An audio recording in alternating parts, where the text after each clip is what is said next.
Petrol मिला करता था 25 से 30 40 रुपए लीटर, अभी कितना हो गया? 100 के पार। सब्जी मिला करती थी मार्केट में 20 रुपए 25 रुपए किलो, अभी कितनी हो गई? अब मैं आप लोगों से एक सवाल करने जा रहा हूं कि महंगाई जिस तेजी से बढ़ती जा रही है, हमारी इनकम बढ़ रही है क्या? है जी? नहीं बढ़ रही है। तो क्यों नहीं बढ़ रही है? और नहीं बढ़ रही तो बढ़ेगी कैसे? अच्छा, जो काम आप लोग आज कर रहे हैं आरसीएम के अलावा बात कर रहा हूं, क्या उससे इनकम बढ़ा लोगे? है जी? नहीं बढ़ा पाओगे, क्योंकि हमारे पहले माले में ये जो सॉफ्टवेयर है ना हमारा, ये सॉफ्टवेयर, इस सॉफ्टवेयर के अंदर एक चीज डाली गई है और वो है पुराने विचार। विचार क्या डाले गए मैं समझाने का प्रयास करता हूं, समझने की कोशिश कीजिएगा। हमारे पहले सॉफ्टवेयर में एक चीज को लोड कर दिया गया और वो लोडिंग सिस्टम बचपन से चलता आ रहा है और वही लोडिंग सिस्टम हम हमारे बच्चे के सॉफ्टवेयर में लोड कर रहे हैं। वो लोडिंग सिस्टम क्या है बता देता हूं। हमें बचपन से एक चीज सिखाई गई, अगर मेरे पिताजी नौकरी कर रहे हैं तो मुझे भी क्या सिखाएंगे? नौकरी। सही कह रहा हूँ गलत कह रहा हूँ? Right sir. मेरे पिताजी व्यापार कर रहे हैं तो मुझे क्या सिखाएंगे? व्यापार। ट्रेडिशनल व्यापार कर ले। मेरे पिताजी खेती कर रहे हैं तो मुझे क्या सिखाएंगे? खेती। फर्क कितना है, अगर वो 25,000 के नौकर है तो मुझे बोलेंगे तू 50,000 का नौकर बन जा, पर बन क्या? नौकर। अगर तू बिजनेस कर रहा है, व्यापार कर रहा है, तेरी दुकान अगर 25 लाख की तो तू 50 की खोलने का प्रयास कर, लेकिन सिखाएंगे क्या? व्यापार। दुकान व्यापार। सुनिए, मेरे को एक क्वेश्चन का उत्तर दीजिए। यहाँ पे बुजुर्ग बैठे हैं, बड़े बैठे हैं, समझदार बैठे हैं, बच्चे बैठे हैं, लेडीज बैठी है। जिस काम को करके मेरे दादा परदादा करोड़पति नहीं बन सके, उस काम को करके हम करोड़पति बन जाएंगे क्या? नो। तो फिर बनेंगे कैसे?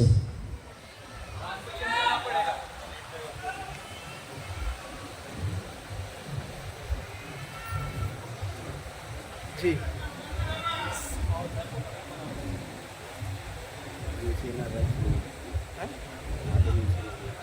नौकरी कहती है भूखा मरने दूंगी नहीं, करोड़पति बनने दूंगी नहीं। मंदिर के घंटे की तरह बजता रहे।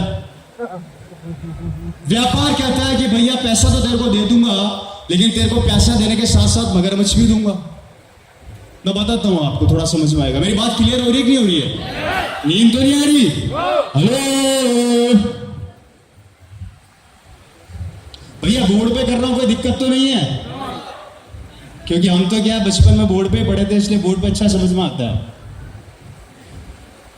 नौकरी बोलती है मैं पैसे वाला बनने दूंगी नहीं, व्यापार बोलता है भैया तेरे को पैसे वाला बना तो दूंगा, लेकिन कुछ शर्तें उसको पूरा कर। शर्तें क्या है? ये रवि शर्मा की दुकान है जो पिछले 90 साल से मार्केट में खोल के बैठा है। वर्मा जी को एक दिन जोश आ गया, 50 लाख रुपए लगा के मैं भी दुकान खोलूंगा। आ जाओ।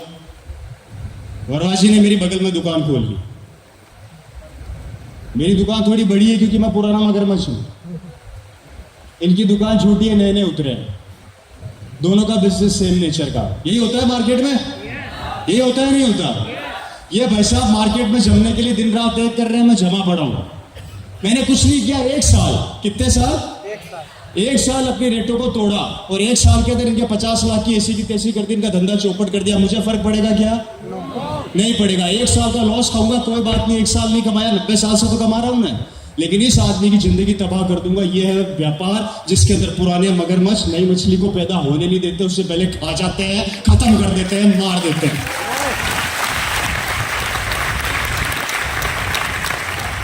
अब क्या बचा? खेती।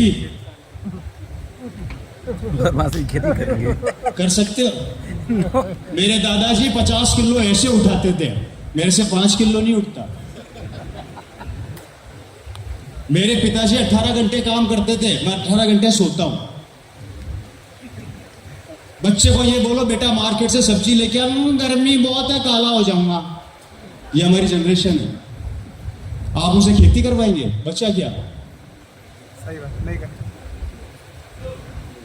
नौकरी बड़ा बनने देगी नहीं, मगरमच्छ पूरे व्यापार में खा जाएंगे। खेती हम कर नहीं सकते, आरसीएम समझ में आता नहीं है, बार बार समझाना पड़ता है। अब कोई ऑप्शन हो तो हमें दे दो।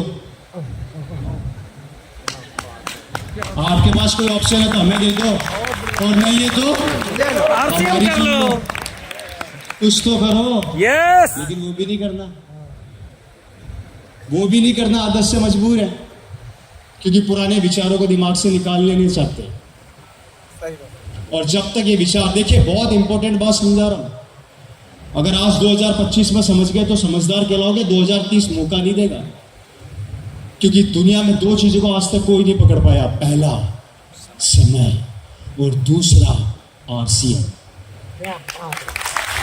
ये दोनों तेजी से निकल रहे हैं और जिसने इनको पकड़ लिया वो आगे बढ़ गया। क्योंकि किसी महान आदमी ने बोला है कि समय को समय से पहले पहचानो और पहचान के हथौड़ा मार दो।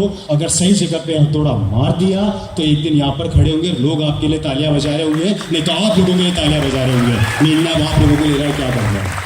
हेलो, अब क्या करें साहब, क्या रास्ता है? मैं तो बोल ही नहीं रहा आरसीएम, मैंने एक बार भी नाम लिया आरसीएम का। अभी तो आपके दिमाग में जो गंदगी पड़ी पड़ी है उसका ऑपरेशन कर रहा हूं। पहले पुराना माल निकालूंगा, फिर नई फाइल डाउनलोड करूंगा,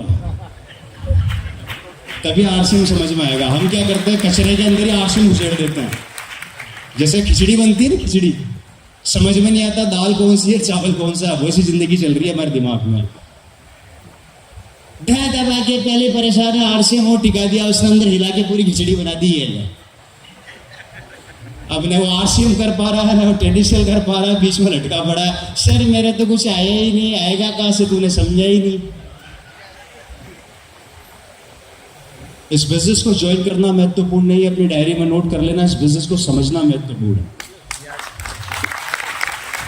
यस, हम लोग इस बिजनेस को ज्वाइन करते हैं, समझते नहीं है, और जिसके कारण से दोस्तों आज लाइफ क्या हो गई है। दोस्त के ऊपर दे दो यार एक बार, बोर तो नहीं हो रहे? हाथ खड़ा कीजिए ईमानदारी से, कितने लोग हैं जो बोर हो रहे हैं? यही प्रॉब्लम है, सुनते नहीं हो, उससे पहले कूद पड़ते हो। सुनते हो, मैं क्या बोल रहा हूं, और फिर बोलते हो भगवान मेरी किस्मत कब बदलेगी। भगवान बोला इंसान बना दिया, धरती पे भेज दिया, कुत्ता बिल्ली बना देता तो क्या करता। इसलिए मुझे दोष मत दे, अपने कर्म करना सीखो, ढंग से कर। पत्थर दो आदमी तोड़ते हैं, एक बेलदार जो 100 रुपया कमाता है और एक मूर्तिकार जो करोड़ों कमाता है। दोनों का नेचर सेम है पत्थर तोड़ने का, लेकिन जो गर्दन से ऊपर का हिस्सा काम में लेके मूर्ति बनाता है वो करोड़पति बन जाता है, और जो गर्दन से नीचे का हिस्सा काम में लेता है वो बेलदार कहलाता है। यस, अरे ये नहीं चाहिए मेरे भाई, ये चाहिए। बात समझ में आ रही है? जिसका नतीजा क्या हुआ फ्रेंड्स, दुनिया दो पार्ट्स में बढ़ गई। मैं पहले आपकी लाइफ की वो कड़वी हकीकत आपके सामने रखने जा रहा हूं। Then we are talking about RCM business, के बाद हम बात करेंगे आरसीएम बिजनेस के बारे में, राइट सर? दो भागों में क्या बढ़ गई दुनिया? 20%, 80%। एम आई राइट या रॉन्ग? ये 20% लोग कौन है? अरे यार बार बार मार कर क्यों पकड़ाते हो, टक्कर भी दे दो इसका। अब उसमें क्या लगाएगा मेरे को?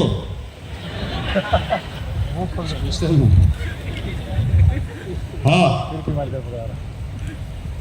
मैं कहा था दुनिया दो हिस्सों में बट गई। मेरा विटामिन B12 कम है, भी थोड़ा यार भूल जाता हूँ बीच बीच में, याद दिलाते रहना। गजनी पिक्चर 4-5 बार देख ली थी, खिचड़ी। एकदम साउथ हो जाता हूँ काम करने में। अच्छा, एक सवाल आप लोगों के दिलों में भी और चल रहा होगा कि पतले कैसे हो गए। इसका भी लगे आप उत्तर दे देते हैं, क्योंकि जब तक ये आंसर दूंगा नहीं आप लोगों का दिमाग आधा वहीं घूमेगा। क्या ये अच्छा खासा आदमी था, ये क्या हो गया है? ये भगवान जल्दी उठा ले हैं। एक्चुअली हुआ कुछ नहीं, मैं अपने आप का बॉडी लूज कर रहा था, कुछ ट्रैवलिंग के अंदर कुछ गलत खाने में आ गया, जिससे मेरे लोअर पार्ट्स के एब्डोमेंस के अंदर इन्फेक्शन फैल गया। जब वो इन्फेक्शन पकड़ में आया तो वो बहुत ज़्यादा फैल चुका था, जिस वजह से दो चीज़ें एक साथ हो गई। मेरा बॉडी लॉस भी मैं कर रहा था और इधर से भी बॉडी लॉस हुआ, तो दोनों मिला के बीमारी ने भी बॉडी लॉस कर दिया और मैं वैसे भी लॉस हो गया, इस कारण से मैं पूरा लॉस हो गया।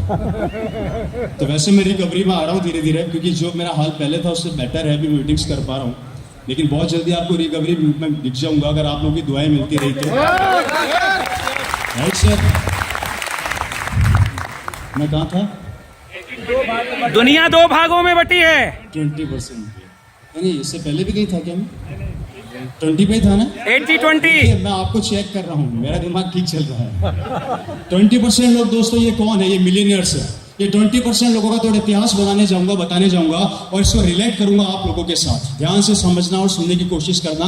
मेरी एक एक बात को ध्यान से समझिएगा। अगर आपको लगता है मैं गलत बोल रहा हूँ, उस बात को दिमाग से निकाल देना और सही बोल रहा हूँ अपना लेना, क्योंकि दोस्तों जिंदगी आपकी, परिवार आपका, बच्चे आपके हैं, फैमिली आपकी, मेरी बदल चुकी। यस, मेरी लाइफ बदल चुकी है। बदल चुकी, आपकी बदलने आया हूँ। Right sir? Right sir. ये 20% लोग कौन है? ये करोड़पति लोग हैं। करोड़पति हैं या अरबपति हैं? अरबपति हैं। अरबपति हैं या खरबपति हैं? खरबपति हैं। इनको करोड़पति बोल के इनकी बेइज्जती मत करो। दैट्स कॉल्ड है खरबपति लोग। ये वो लोग हैं जहां पर जाते हैं अपना बंगला खरीद लेते हैं। ये वो लोग हैं जिनके पास खुद के हवाई जहाज होते हैं, खुद के चार्टर्ड प्लेन होते हैं। ये लोग कभी भी इंडिगो या एयरएसी एयरलाइन में सफर नहीं करते। ये वो लोग होते हैं दोस्तों जो बड़े बड़े यॉट खरीदते हैं। ये वो लोग होते हैं जहां पर हाथ रख देते हैं, चीजें उनकी हो जाती है। Right sir? Right sir. ये वो लोग होते हैं जिनके पीछे पीछे पैसा भागता है। ये पैसे के पीछे नहीं भागते। क्या बोला मैं? जिनके पीछे पीछे पैसा भागता है और पैसे इनके पीछे नहीं। ये पैसे के पीछे नहीं भागते। और हम पैसे के पीछे भाग। हम क्या करते हैं? पैसे के पीछे भागते हैं। हम पैसे के पीछे भागते हैं और ये लोगों के पीछे पैसा भागता है। जानना चाहते हैं क्यों? उससे पहले बताता हूं आश्चर्यचकित आंकड़े। ये 20% लोग आज से 90 साल पहले सारे सड़क पर थे। उससे बड़ा आंकड़ा, ये 20% लोगों में से 80% पीपल 5वीं फेल है। उससे बड़ा आंकड़ा, इन 20% लोगों को जो 5वीं फेल है, हम हमारे बच्चों को लाखों करोड़ रुपए की एजुकेशन दिला के इनका नौकर बनने भेजते हैं। Yes sir. है या नहीं?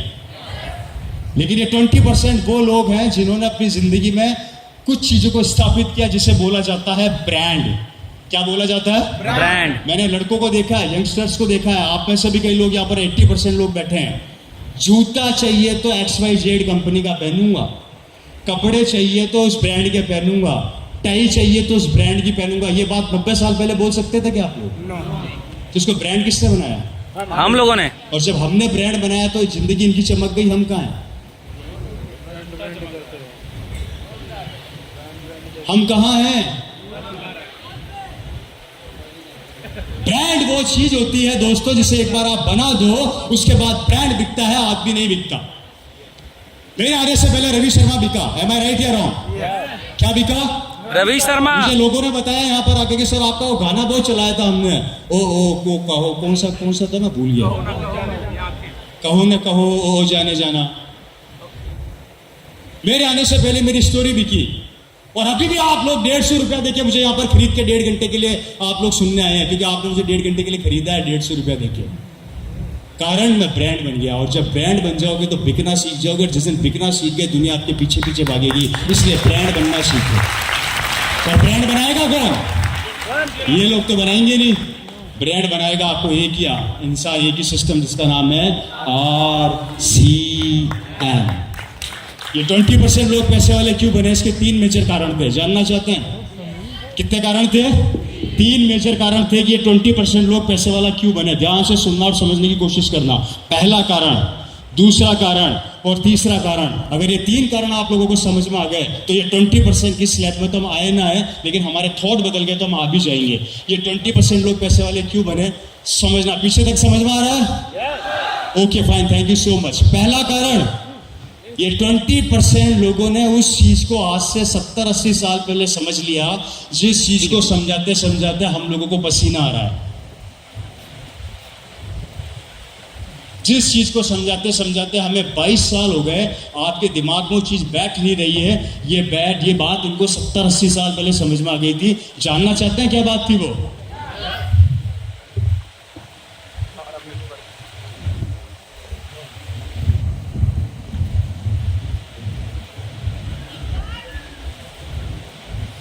क्या था? और हमने नेटवर्क। इन लोगों ने नेटवर्क की ताकत को 70 साल पहले समझ लिया। जिस नेटवर्क की ताकत को आरसीएम पिछले 23 साल से समझाने का प्रयास कर रहा है पर समझ में नहीं आ रही, इन लोगों ने 70 साल पहले नेटवर्क की ताकत को समझा और पूरे हिंदुस्तान में अपना नेटवर्क बिल्ड कर लिया। एग्जाम्पल देके समझाता हूं, ये बाटा की शोरूम, बाटा का मालिक है, इसने पूरे हिंदुस्तान में अपने शोरूम ओपन किए, राइट सर? यस। आज पूरे हिंदुस्तान में 20,000 शोरूम है। कितने? 20,000। आपके यहाँ का वाराणसी का एक शोरूम बंद हो जाता है, बाटा को फर्क पड़ेगा क्या? नो। किसको फर्क पड़ेगा? सिर्फ इस आदमी को, बाटा को तो फर्क नहीं पड़ेगा ना। ये बाकी के शोरूमों से इसको इनकम जाएगी, ये मर भी जाएगा उसके बाद भी इनकम जाएगी, इसके बच्चों के बच्चों को भी इनकम जाएगी, इसके आने वाली 7 जनरेशन नहीं, 14 जनरेशन नहीं, 28 जनरेशन की जिंदगी सुधर गई। क्योंकि जब तक ये नेटवर्क काम करता रहेगा ये कभी भी गरीब नहीं हो सकता, जिसे 23 साल से हम लोग आपको समझाने का प्रयास कर रहे हैं पर समझ में नहीं आया। पहला कारण कैसा लगा? ये था पहला रीजन। दूसरा कारण जानना चाहते हैं? यस।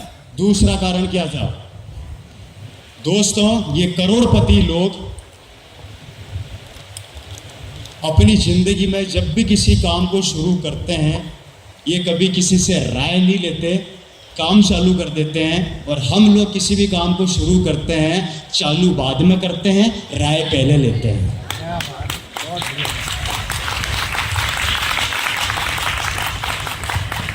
जियो ने, रिलायंस ने जियो खोला, आप में से कितने लोगों के पास फोन आया था? आया किसी के पास कि मैं जियो खोलूं कि नहीं खोलूं? क्योंकि रिलायंस के मालिक को पता है मैं जियो खोलूंगा तो लोग लेंगे, क्योंकि उसको अपने बिजनेस पर विश्वास है, खुद पर विश्वास है। और हम क्या करते हैं? थोड़ा सा पैसा आया नहीं, राय लेना चालू करते हैं। परचूने की दुकान खोलूं, साड़ी की खोलूं, साड़ी की खोलूं, सूट की खोलूं, सूट की खोलूं, मोटरसाइकिल की खोलूं, मोटरसाइकिल खोलूं, पार्ट्स की खोलूं, पार्ट्स की खोलूं, पान की थड़ी खोलूं, पान की थोड़ी खोलूं, मिठाई की खोलूं, मिठाई की खोलूं, नमकीन की खोलूं। तो बता तो सही मैं क्या करूं? और उससे बड़ी बात, हम राय किससे लेते हैं? अपने रिश्तेदारों से या पड़ोसी से। सही कह रहा हूं, गलत कह रहा हूं? हेलो, अगर आपके रिश्तेदार और पड़ोसी इतने समझदार होते तो आपके पड़ोसी होते क्या?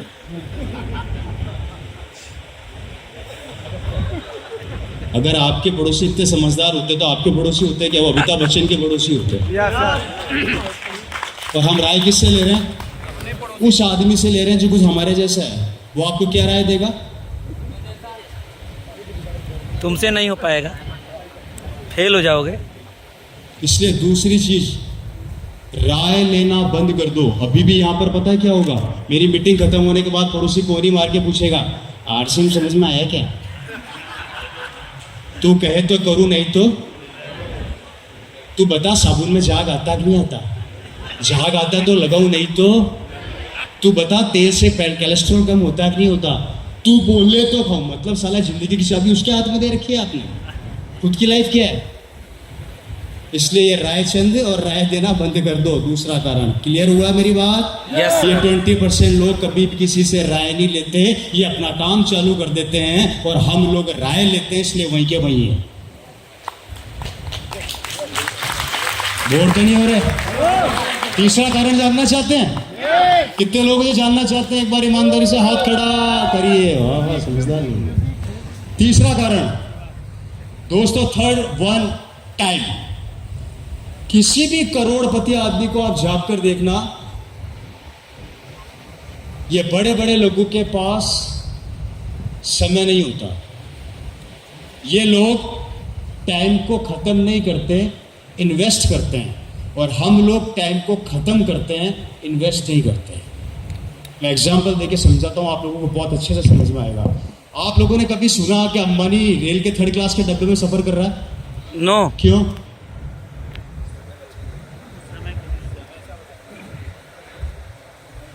आप लोगों ने कभी सुना कि शाहरुख खान साहब अमिताभ बच्चन की पिक्चर की तारीफ कर रहे हैं?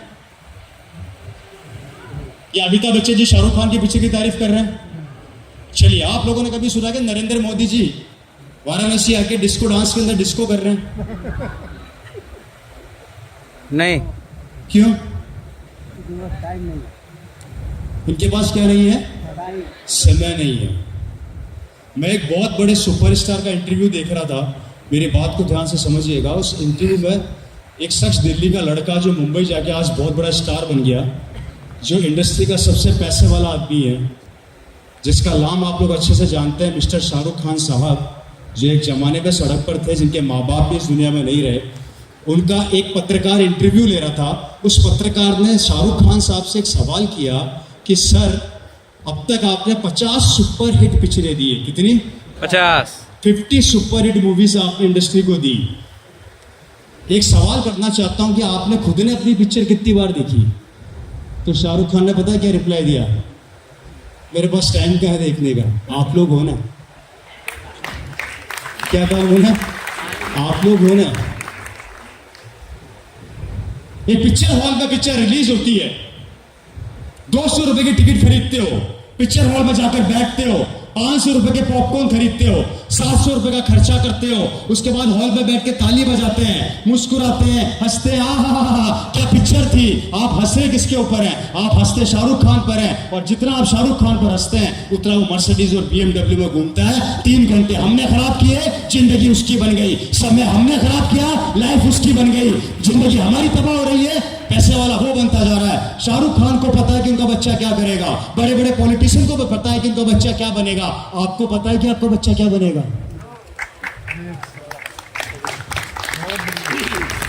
है जी? हमें ये नहीं पता कि हमारा बेटा भविष्य में क्या करेगा, लेकिन आपको सबको ये पता कि शाहरुख खान का बेटा भविष्य में क्या करेगा। क्योंकि समय हमारा, पैसा हमारा, मेहनत हमारी, टाइम हमारा। जिंदगी किसी और की बना रहे हो, कब तक?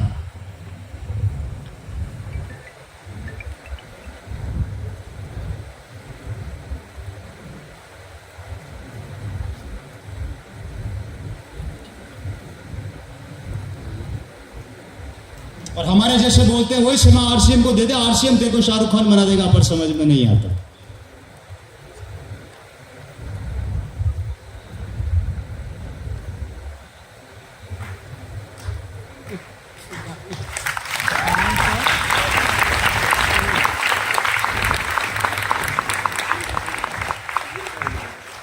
क्या हो गया? इतना सन्नाटा कैसे हो गया? गब्बर आ गया है। बात समझ में नहीं आई? नहीं, मैं रियल बातें ही करता हूँ। यही प्रॉब्लम है मेरे साथ कि मैं किससे कहानियाँ सुनाता ही नहीं, अपनी मीटिंग में टाइम नहीं है। एक राजा था, एक रानी थी, दोनों मर गए, खत्म कहानी। पॉइंट पे आ जा। जिंदगी में पहले पोटेंशियल है, तू कौन सी कहानी बोल जा पड़ा है यार। राम राम ने वो लाइन बोली, श्याम लाल ने वो लाइन बोली। अब मेरी खुद की लाइन का नहीं पता, मैं किसकी लाइनें सुनता फिरूँ भाई। अपनी ज़िंदगी तो बना लूँ कम से कम, उसके बाद लाइनें सुनते फिरेंगे। सबकी अपनी एक लाइफ होती है, हमारे सबके अंदर वो पावर है। आप अपनी ताकत को भूल रहे हो, अपनी ताकत को पहचानिए। आप ज़िंदगी में बहुत बड़ा कर सकते हैं, लेकिन सिर्फ हमारे कुछ चैलेंजेस हमें आगे बढ़ने से रोक देते हैं। हमारे कुछ ऐसी बातें जो हमें आगे बढ़ने से रोक रही है, उनकी ज़िंदगी से निकाल के बाहर फेंको। ये 3 मेजर कारण है जिस कारण से ये लोग करोड़पति बने। पहला, इन्होंने नेटवर्क की ताकत को समय से समय पहले पहचान लिया। दूसरा, ये कभी भी लोगों से राय नहीं लेते। और तीसरा, ये कभी भी टाइम को खराब नहीं करते, इन्वेस्ट करते हैं। अगर ये 3 चीज़ें आपने अपनी डायरी में नोट करके करना स्टार्ट कर दिया, आपके समय का पहिया चेंज हो जाएगा और आप धीरे धीरे धीरे धीरे धीरे धीरे उस एरा में डेवलप होंगे, उस माहौल में डेवलप होते चले जाएंगे। और जैसे जैसे उस माहौल में आएंगे, आपके सोचने की और समझने की शक्ति बढ़ती चली जाएगी और आप करोड़पतियों की लिस्ट में ऑटोमेटिक ऐड होते चले जाएंगे। बात समझ में आ रही है? यस। अब प्रॉब्लम यहाँ पर एक ये आ गई, हम इसमें तो नहीं आते। इसमें तो हम किस में आते हैं? किस में आते हैं?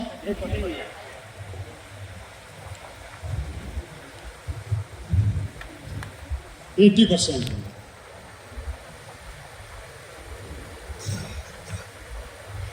हम 80% में आते हैं, राइट सर? अब 80% को भी 3 भागों में बांट दिया गया है। कितने भागों में? 3 भागों। Number 1, number 2, number 3।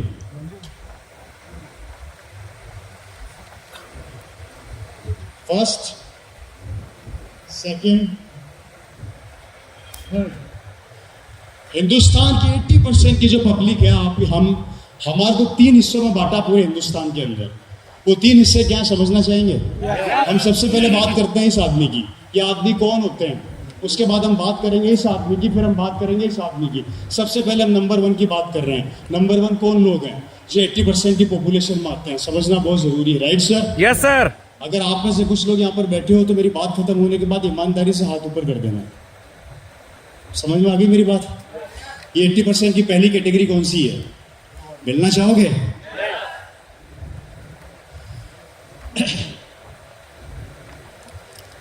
थोड़ा गैप दे रहा हूँ, एक्चुअली अभी तबीयत इतनी ठीक नहीं है।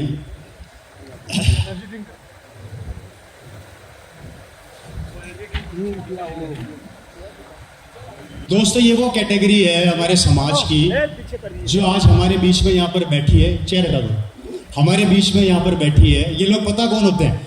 ये वो कैटेगरी है, समझना। ये सुबह 6 बजे उठती है, 7 बजे तक ये मस्ती से बैठ के अखबार पढ़ती है, 8 बजे तक ये शानदार पानी इनका गर्म हो जाता है, 9 बजे तक इनका खाना तैयार हो जाता है, इनकी बीवी गरम गरम खाना बना देती है, 8 बजे 9 बजे के बीच में ये नहा धो के तैयार हो जाते हैं, शानदार गरम गरम खाना लंच करते हैं, इनकी बीवी इनके लिए शानदार टिफिन पैक कर देती है, ये टिफिन उठाते हैं, एक सड़ी सी मोटरसाइकिल बाहर निकालते हैं, उस पर किक मारते हैं और सीधा ऑफिस में जाके बैठ जाते हैं।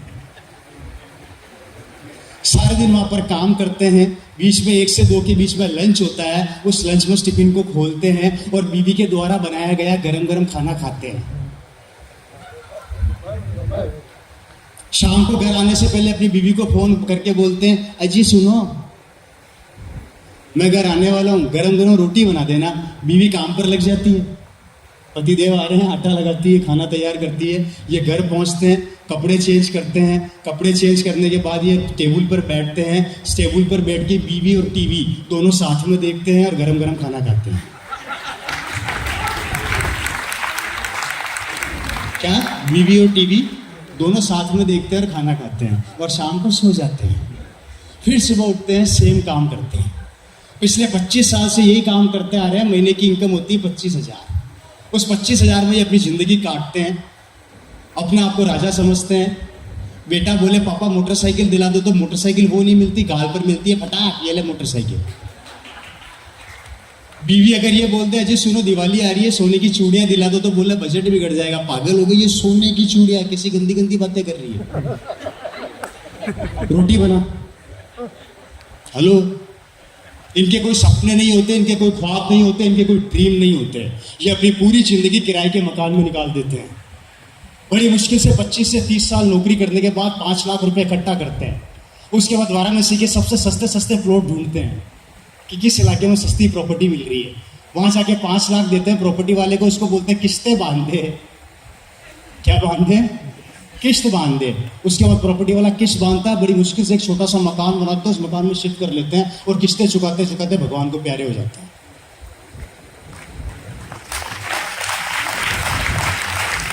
हेलो, अभी तो रुको, और भी बाकी है।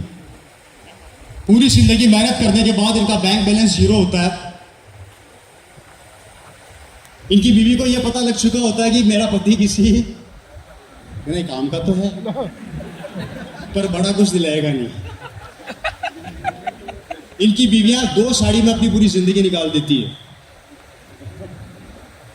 अच्छा, इनकी बीवियां भी जानती है कि हमारा पति तो कुछ दिलाने वाला है नहीं, तो इनकी बीवियां हफ्ते के हफ्ते अपने पति की जेब से 50 रुपए चोरी करती है। कब तक चोरी करती है? दिवाली से दिवाली, टाइम फिक्स। अगली दिवाली आती है, साड़ी खरीद के लाती है शानदार 5-6-7 हजार रुपए की, और जब साड़ी खरीदती है, साड़ी पहनती है दिवाली पर, तो पति भी उसको बड़े गौर से देखता है, ये कहां से लेके आ गई थी। तो ये बोलती है जी कम से कम इस पे तो नजर मत मारो, ये मैंने जो पैसे इकट्ठे किए थे उसकी खरीदी है। पूरी जिंदगी पत्नियां अपने पति की सेवा करती है, लेकिन पति का कोई सपने, कोई ड्रीम नहीं होते, कोई ख्वाब नहीं होते। अपनी बीवी को, अपने बच्चों को उसी जिंदगी में चाड़ के रह जाता है। गलती से अगर बीवी ये बोलते 5 स्टार में खाना खिला दो, बजट बिगड़ जाता है।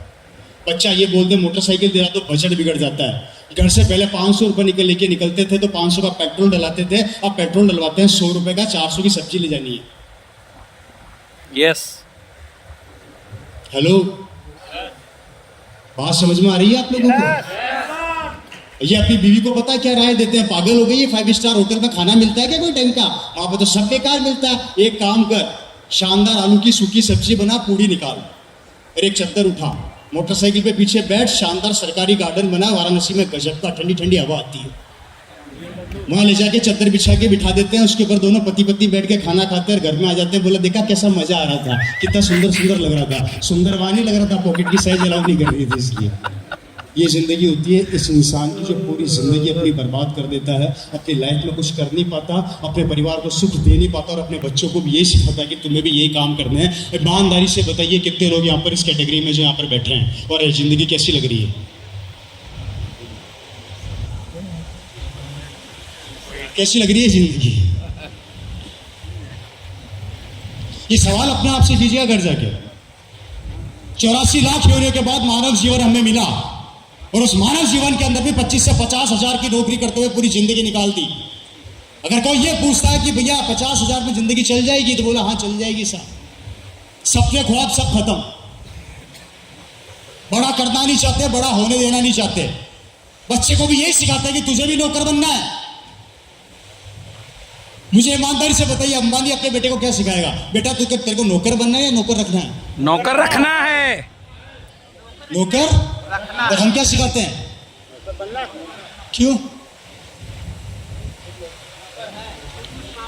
एक आदमी की सोच है जो मालिक बनना क्या सिखा रही है, और हम हमारे बच्चों को नौकर बनना सिखा रहे हैं। आखिर क्यों? अरे इस सोच को बदल लो मेरे भाई, एक दिन आपका बेटा भी यहाँ पर मालिक बन के खड़ा होगा, दुनिया उसके लिए तालियां बजाएगी। ये है हमारे समाज की पहली कैटेगरी। कैसी लगी? अच्छी लगी? चलो दूसरी से मिलते हैं। बोर तो नहीं हो रहे? मुझे लग रहा है शायद बोर हो रहे हैं आप लोग। हाथ खड़ा करो ईमानदारी से, कितने लोगों से बोर हो रहे हैं? Second category. इस कैटेगरी में हमारे यंगस्टर्स आते हैं, बहुत ज्यादा यंगस्टर्स, बहुत युवा। इस कैटेगरी में हमारे हिंदुस्तान के वो लोग आते हैं।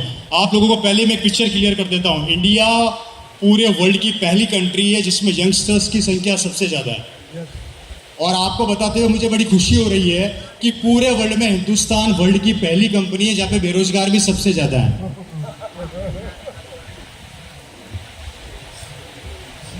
Right sir? अब आगे बढ़ते हैं। ये दूसरी कैटेगरी कौन होती है? ये रोज सुबह 7 बजे उठती है, 8-9 बजे उठती है, शानदार कपड़े उपड़े पहन के डीओ परफ्यूम मार के तैयार हो जाती है। पापा ऑफिस में निकल जाते हैं, मम्मी से धीरे से बोलती है 100 रुपये देना, तो मम्मी चुपके से 100 रुपये इसको पकड़ा देती है, मोटरसाइकिल में तेल डलाता है। अच्छा, ये कैटेगरी अकेली नहीं होती, इनकी गैंग होती है। क्या होती है इनकी? गैंग होती है। सब बेटे सुबह 10 बजे की तैयारी करके घर से निकलते हैं, 5-6 अपनी अपनी मोटरसाइकिलें लेके, और पैसे भी मम्मी से लेते हैं। पापा से लिया तो थप्पड़ मिलने वाली है, पैसा नहीं मिलने वाला। Right sir? ये मम्मी से तरीके से पूछते हैं, पापा गए? हाँ गए। अब मैं शेर हूं। Right sir? ये घर से निकलते हैं सुबह, पता है कहाँ मिलते हैं? ये आपको 2 जगह मिलेंगे, पान की थड़ी पे या चाय की दुकान पे। वहां बैठे बैठे सारे दिन गप्पे मारेंगे, फालतू की बातें करेंगे, समय खत्म करेंगे, समय किल करेंगे। सही कह रहा हूँ गलत कह रहा हूँ? आपके आसपास भी ऐसे काफी लोग आपने देखे होंगे जो हमारे यंगस्टर आज की तारीख में या तो चाय की दुकान पर बैठे मिलेंगे आपको, या पान की थड़ी पे मिलेंगे, या किसी डिस्को बार में मिलेंगे। क्या बोलते हैं? अड़ी लगाना। अड़ी लगाना भाई साहब बता रहे हैं, मुझे तो एग्जैक्टली नहीं पता क्या होता है, पर अड़ी लगाना बोलते हैं तो अड़ी लगा रहे हैं। Right sir? ये अपने समय को बर्बाद करते हैं, किल करते हैं। उम्र हो जाती है 28 से 30 साल, घर पर आते हैं तो इनके पिताजी इनको बोलते हैं कि पापा पापा। इनके पिताजी बोलते हैं बेटा 2 पैसा कमा के ला। तो बेटा बोलता है पापा नौकरी मांगने जाता हूँ। अच्छा, दोष इनका नहीं है, कसूर इनका नहीं है, आपने लाखों रुपया खर्च करके अपने बेटे को एजुकेशन दिला दी। गलत फहमी में जीना मत। मुझे कई लोग मिलते हैं मार्केट के अंदर, मेरा बेटा 80% से पास आउट है, 85 वाला दिल्ली में वैसे ही घूम रहा है। यस। चलो मेरे साथ दिल्ली में भरे पड़े हैं। राइट है रॉन्ग? Right sir. आपने भी क्वालिफिकेशन अभी बताई थी। सही कह रहा हूँ गलत कह रहा हूँ? कंडीशंस क्या हो गई है? ये अपने पिताजी को बोलता है पापा पापा नौकरी मांगने जाता हूं, नौकरी के लिए हाथ पैर मारता हूं। ये कंपनी, ये लाइन काम वालों की, मैं बोलता हूं पापा 20,000 रुपये महीने की नौकरी मांगने जाता हूं, तो पीछे से आवाज आती है 15,000 में मैं कर लूंगा, मुझे रख लो। यस। 15,000 बोलते पीछे से एक आवाज और आती है, मैं 10 में ही कर लूंगा, मुझे रख लो। ना काम मिलता है ना कुछ मिलता है, और बच्चा पान की थड़ी पे बैठा बैठा अपना टाइम पास करता है, जिसमें हमारे बच्चे भी आते हैं।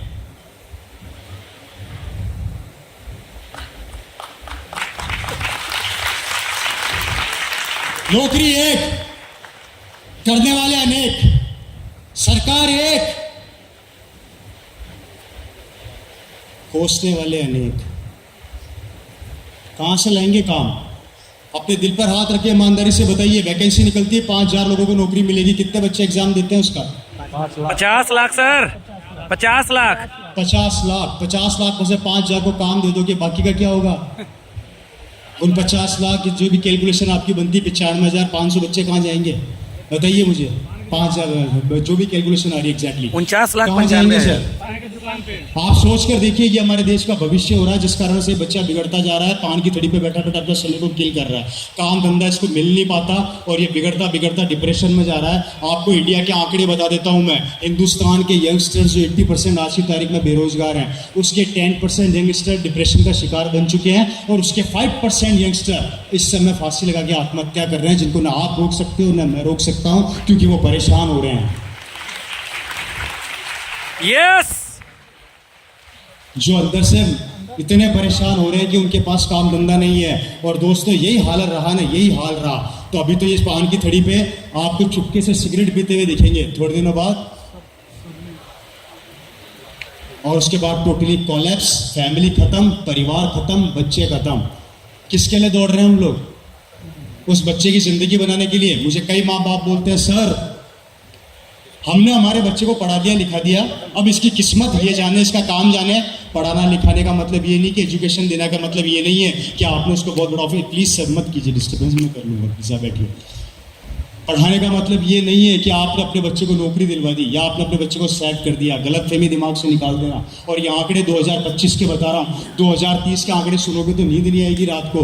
2030 के आंकड़े ये बताते हैं, हिंदुस्तान के अंदर टोटल मार्केट कंप्यूटराइज्ड होने वाला है, ऑनलाइन होने वाला है। पहले खाना खाने बाजार में जाते थे, अब खाना चल के घर में आ रहा है।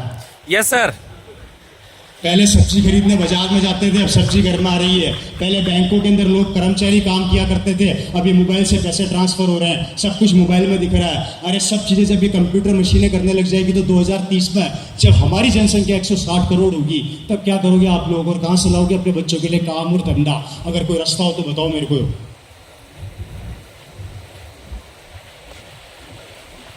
आपको रात को नींद आ जाती है? मुझे आज भी नींद नहीं आती। आया मैं इस बिजनेस का सबसे बड़ा पिन अचीवर, मैं कभी अपने पिन का नाम लेता नहीं, मुझे अभी भी नींद नहीं आती। मुझे लोग पूछते हैं आपकी इनकम कितनी आती है महीने की? मैंने कहा क्या करेगा जानकर, जो इनकम मेरे को चाहिए वो भी तक आई नहीं है, इसलिए बताऊंगा नहीं, क्योंकि मेरी भूख बहुत बड़ी है। आप सोच कर देखिए, हमारे आने वाली जनरेशन किस रास्ते पे जा रही है। मुझे आज भी याद है, आज से 25, 30, 40 साल, 50 साल पहले जब सर जवान हुआ करते थे तो बारातें 5-5 दिन रुकती थी। सही कह रहा हूँ गलत कह रहा हूँ? और अब 3 दिन रुकती थी, और अब 1 घंटे में रवाना। और 2030 के अंदर बारातें आएगी नहीं, व्हाट्सएप के ऊपर कार्ड भेजेंगे, व्हाट्सएप पे खाने का बिल भेज दे भैया, खाना वही खाएंगे, आने की भी जरूरत नहीं है। पहले बारातें आती थी, अब वो सिर्फ कमरों में समट गई है, कबूतर खाने में समट गई है। बारात में आदमी कितने आएंगे? 200 आदमी ला रहा हूं, 200। अब पुराने लोगों से पूछ, 2-2 हजार लेके आते थे, क्योंकि न इधर पैसा है न उधर पैसा है। यस। दोनों ही पार्टियां ठंडी है। फिर क्या होता है आगे सुनिए।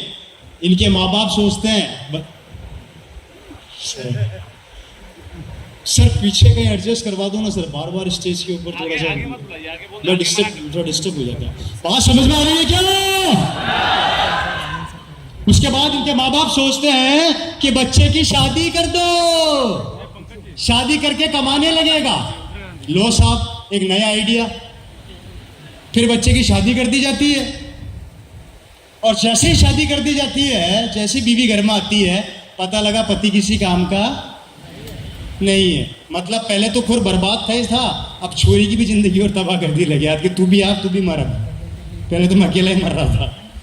और फिर बीवी अपनी पूरी जिंदगी कोसती कि किस आदमी से पिताजी शादी करा दी तो कुछ कमाते ही नहीं है, अब घर का खर्चा कैसे चलाऊं। फिर लड़ाइयाँ होती है सास और बहू में, फिर दुश्मन बनते हैं एक दूसरे के। सारा गेम किसका है? पैसा। तभी तो एक कहावत बनी है, बाप बड़ा ना भैया सबसे बड़ा रुपया। होगा तो 5 बेटों में सबसे प्यारा बेटा वही लगेगा जो सबसे ज्यादा कमा रहा है। मम्मी उसी को आके पूछती, बेटा रोटी खाई कि नहीं खाई, है या नहीं? यस, सही कह रहा हूँ गलत कह रहा हूँ? फ्रेंड्स, मैं आपके माइंड को वॉश कर रहा हूँ, मैं आपके दिमाग में घुस के आपके दिमाग की उन पुरानी थॉट्स को निकाल रहा हूँ। उस विचारों को बदल लो, नहीं तो आने वाला समय नहीं देगा आप लोगों को, ये मान कर चलिए आप लोग। और ये हमारे युवा यंगस्टर बर्बाद हो जाएंगे, हमारे घर के बच्चे बर्बाद हो जाएंगे, ये खत्म हो जाएंगे। इनके पास काम धंधा नहीं होगा, चिंतन। आप लोग सो कैसे जाते हो रात को? यार मुझे तो ये कल्पना करते रात को नींद नहीं आती कि कल को अगर मेरा बेटा हुआ और किसी के सामने जाके भीख मांगे 20,000 की नौकरी की, मैं सहन नहीं कर सकूंगा। मेरा बेटा अगर आएगा तो वो हमेशा हाथ यूं रखेगा, यूं नहीं रखेगा, यूं रखेगा। और ये देने वाले का हाथ होता है, देने वाले का, लेने वाले का नहीं। आगे बढ़े सर। Yes sir. तीसरी कैटेगरी कौन होती है? तीसरी कैटेगरी होते हैं दोस्तों हमारे समाज की 80% की थर्ड कैटेगरी, ये होते हैं ड्रीमर। कौन होते हैं? सपने देखने वाले। ये वो पागल होते हैं जो अपने सपनों के ना धो के पीछे पड़ जाते हैं। ये वो दीवाने होते हैं जो गरीबी से निकल के अपने आप को स्टार बनाते हैं। ये वो लोग होते हैं जब तक कि अपने ड्रीम को पा न ले, न चैन से सोते हैं न खाते हैं। ये कभी बीवी को नहीं देखते, ये कभी टीवी को नहीं देखते, ये कभी ये नहीं सोचते कि इनका लोग कितनी हंसी उड़ा रहे हैं या मजाक कर रहे हैं। ये सिर्फ अपने टारगेट पर फोकस करके काम स्टार्ट करते हैं। और जितने भी ये आगे बैठे हैं ये सारे लोग उसी कैटेगरी के लोग हैं जो ड्रीमर हैं, सपने देख के सच करना जानते हैं और जिन्होंने इतिहास बनाया है। और ये दोस्तों कभी हारते नहीं, कभी थकते नहीं, कभी रुकते नहीं, कभी टूटते नहीं, कभी घबराते नहीं। और इनको कोई हरा नहीं सकता क्योंकि इनका लक्ष्य इनकी आंखों के सामने होता है, बातों में नहीं, कर्मों में। यस, बातों में नहीं, कर्मों में। बात समझ में आ रही है? स्टोरी से रिलेट करने जा रहा हूं। मेरे पिताजी इस कैटेगरी में थे, सरकारी नौकरी। यहां से निकल के सीधा इस कैटेगरी में आ गए। बहुत ही गरीब फैमिली से मैं रहा,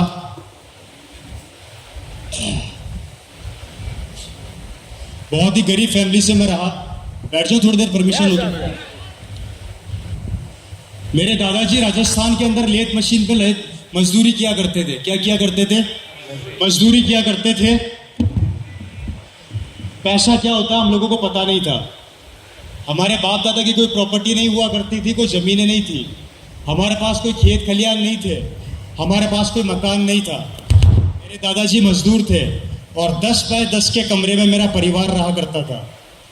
दादा दादी, पिताजी, उनके 4 भाई बहन, 7 जनों का परिवार था। ये परिवार इस कमरे में रहता था। आजकल लोगों के बाथरूम का साइज होता है 10 बाय 10 का। और यहाँ पर वो किराया देके रहा करते थे। इसी में सोते थे, इसी में खाते थे, इसी में बनाते थे। हमारे घर में गैस नहीं थी, चूल्हा था। हमारे घर में लाइट नहीं थी, चिमनी थी। और कभी कभी तो खाने का पैसा नहीं होता था तो भूखे पेट भी सोना पड़ता था मेरे पिताजी को। बचपन में सरकारी स्कूल में एडमिशन करवा दिया। स्कूल में एडमिशन करवाया तो एक ड्रेस में स्कूल जाते थे। वो ड्रेस भी किसी से मांगी हुई पहनते थे, फटी हुई थी, पीछे कारी लगी रहती थी, शर्ट पे कारी लगी रहती थी, पता नहीं अलग अलग कपड़े से धागे से सिला रहता था। घर का चूल्हा जलाने के लिए लकड़ी के पैसे नहीं होते थे खरीदने के, तो सड़क पर जो गाय गोबर कर देती है उस गोबर को इकट्ठा करके मेरे घर पे मेरे पिताजी लाते थे। उसको धूप में सुखाते थे और 2 दिन सुखाने के बाद उस गोबर से हमारे घर का चूल्हा जलता था और तब जाके रोटी बनती थी। ऐसा मेरा घर का खर्चा चलता था। मेरे पिताजी जहाँ बचपन में बच्चे खिलौनों से खेलते हैं, उस समय मेरे पिताजी ढाबे पर जाके कचौरी पकड़ाते थे लोगों को और 2 पैसा कमा के लाते थे जिससे कि मेरे घर का खर्चा चले। उस हालात से हम लोग निकले हैं। इस दुनिया में गरीब पैदा होना कोई गलत बात नहीं है, लेकिन अगर आप गरीब मर रहे हो ना, ये सबसे बड़ा पाप आप ही कर रहे हो, कोई और नहीं कर रहा, क्योंकि भगवान ने सबको सब कुछ बराबर दिया है। बात समझ में आ रही है मेरी? हालात बहुत ज़्यादा ख़राब थे, खुद का खर्चा चलाने के पैसे नहीं थे। एक ड्रेस के अंदर मेरे पिताजी ने अपना स्कूल और कॉलेज कंप्लीट किया। स्कूल पढ़ने के बाद राजस्थान में एक जगह है अजमेर, नाम सुना आप लोगों ने? अजमेर में उन्होंने एडमिशन लिया। अजमेर के अंदर एक कॉलेज है डीएवी कॉलेज, आप सर्च करना मिल जाएगा। डीएवी कॉलेज में मेरे फादर ने एडमिशन लिया और वहाँ पर एक ड्रेस के अंदर उस कॉलेज में जाते थे। कॉलेज से आके उस ड्रेस को धो के सुखा देते थे और उसके बाद नीचे धोती होती है, धोती है क्या बोलते हैं, लुंगी, जो भी वॉट उसको पहनते थे ऊपर बनियान के अंदर। फिर ढाबे पर जाके कचौरी पकड़ाते थे दिन में और रात को पढ़ाई किया करते थे और उसी ढाबे पर ही रहते थे, क्योंकि कमरा किराए पे लेने के पैसे भी हमारे पास नहीं थे पिताजी के पास। उनके बचपन का दोस्त उनको बोलता था कि एक काम कर, मेरे पापा का नाम था ओपी शर्मा, मतलब ओम प्रकाश शर्मा, तो उनको शॉर्ट में बोला जाता था ओम। ओम एक काम कर, तू मेरे साथ कमरे में रह लिया कर। मेरे पिताजी बोलते थे किराया नहीं दे सकता। बोला कोई बात नहीं, तू तो आके मेरे साथ कमरे में रह ले। मेरे पिताजी ने अपने दोस्त के साथ वो कमरा शेयर किया, उसमें रहते थे। दिन में पढ़ाई करते थे, कॉलेज जाते थे, फिर कचौरी पकड़ाते थे, रात को पढ़ाई करते थे। उस समय 2 दवाइयाँ चला करती थी, एक दवाई नींद आने की और एक दवाई नींद नहीं आने की। मेरे पिताजी नींद नहीं आने की दवाई खा खा के रात को 3 बजे तक पढ़ाई किया करते थे। गरीबी 2 चीजें सिखाती है, या तो इंसान बन जाता है या बिगड़ जाता है। पिताजी ने दुख देख देख के बहुत स्ट्रगल करके अपना कॉलेज कंप्लीट किया और जैसे मेरे पिताजी कॉलेज से निकले, राजस्थान गवर्नमेंट के अंदर joint director equal to IAS officer बन गए और मेरे फादर की एक महीने की सैलरी थी 25,000 रुपये महीना। एक शानदार गेजेटेड पोस्ट, बात कर रहा हूं सन 2000, कौन सा ईयर?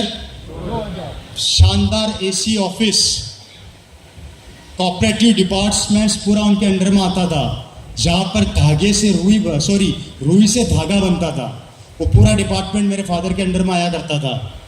12 सेक्रेटरी, हर मील के अंदर 2-2 सेक्रेटरी, शानदार सबका एसी कैबिन, लाल बत्ती की गाड़ी उनको वही मिली हुई थी।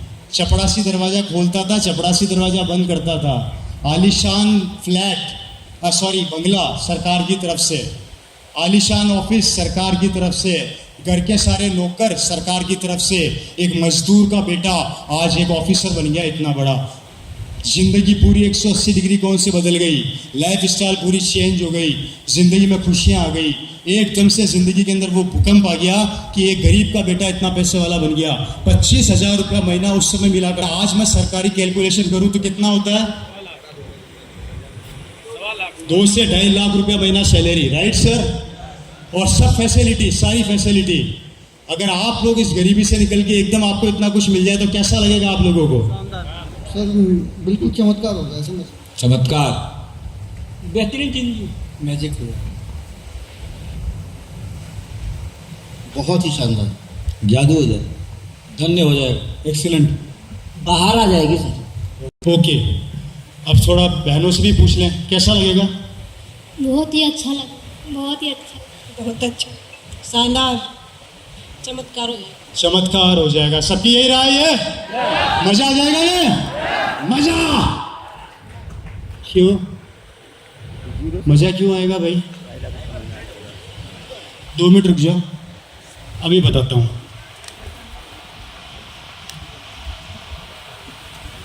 आप आइए, फोन रखिए, ध्यान से सुनिएगा। चमत्कार हो जाएगा ना? अभी थोड़ी देर में बात करेंगे। सर, सरकारी नौकरी किसकी, मेरे पिताजी की या सरकार की? सरकार की तो थी। वो कुर्सी किसकी, मेरे पिताजी की या सरकार की? सरकार की। लाल बत्ती किसकी, मेरे पिताजी की या सरकार की? गवर्नमेंट की। वो गाड़ी किसकी, मेरे पिताजी की या सरकार की? सारी गवर्नमेंट की। सब गवर्नमेंट की। वो ऑफिस जो था वो मेरे पिताजी का या सरकार का? सरकार की। मेरे पिताजी का क्या था? सिर्फ एक ईगो रहा होगा, एक रुतबा रहा होगा कि मैं इस चीज़ पे आ गया हूँ, क्योंकि लोग कहते हैं कि बस ज़िंदगी में क्या हो तो कुछ मिले चाहे ना, रुतबा खड़ी रहनी चाहिए। बस इसलिए इस कारण से सब कुछ शानदार हो गया लगता है। आज के दौर में लोग ऐसा मानते हैं, यानी वो मानना दूर कर रहा हूँ मैं। मानता है ना कि नौकरी हो तो रुतबेदार हो, नहीं तो मालदार हो। अच्छा, हर आदमी रुतबेदार नौकरी पा सकता है? नहीं नहीं नहीं, तो फिर रुतबा तो थोड़े को लोगों को मिलेगा, बाकी का क्या होगा? बाकी आरसी माँ के करो ना। देखो भाई, मैं तो कुछ बोला नहीं, सर से बुलवाया। जब सरकारी नौकरी सरकार की, सरकारी गाड़ी जब सरकार की, सब कुछ सरकार का, तो मेरे पिताजी का क्या? जिस दिन 70 साल के बाद मेरे पिताजी रिटायर होते और रिटायर होने के बाद उस ऑफिस से निकलते, तो वहां पर पड़ा एक पेन भी उठा के नहीं ला सकते, क्योंकि वो भी सरकार का है। यस। और वो जो चौकीदार सलाम करता है ना ऐसे, वो चौकीदार भी 70 साल बाद बता क्या बोलता? रवाना हो, तेरे जैसे खूब आते हैं गलाने वाला चला। यस। सही कह रहा हूँ, गलत कह रहा हूँ? Right sir. जिस नौकरी को पूरी जिंदगी में 70 साल देने के बाद भी अगर बुढ़ापे के अंदर मेरे पिताजी का बैंक बैलेंस जीरो या हमारा बैंक बैलेंस जीरो हो रहा है, उस नौकरी के पीछे हम पागलों की तरह क्यों भाग रहे हैं? मुझे एक बात बताइए, 70 साल नौकरी करने के बाद पैसा मिलता है 70 लाख रुपया। 70 लाख में से 50 लाख खर्च हो जाता है मकान बनाने में, 10 लाख खर्च हो जाता है बच्चों की एजुकेशन में, और 10 लाख खर्च हो जाता है बच्चों की शादी में। 80 साल की उम्र तक आते आते बैंक बैलेंस होता है जीरो, और 80 साल की उम्र में जाते जाते हम अपनी बहू से बोलते हैं, बहू एक कप चाय पिला दे, तो बहू बोलती है कोने में चुपचाप बैठे रहो, टाइम होगा तो पिलाऊंगी। पूरी जिंदगी नौकरी करने के बाद भी अगर मुझे 80 साल की उम्र में अपनी बहू के आगे झुकना पड़ रहा है, तो ऐसी नौकरी किस काम की, ऐसी जॉब किस काम की, ऐसा काम किस काम का जहां पर मेरा कुछ नहीं है, सब कुछ सरकार का है? बताइए, अब कैसी लग रही है सरकारी नौकरी? मेरे को तो करनी ही नहीं आरसी। शानदार आरसीएम करेंगे। सरकारी नौकरी, सिर्फ सरकारी नौकरी के लिए पूछा, आरसीएम की बात मैं नहीं कर रहा। सरकारी नौकरी बेकार। मैंने तो लेके छोड़ दी। क्या विचार है? बेकार।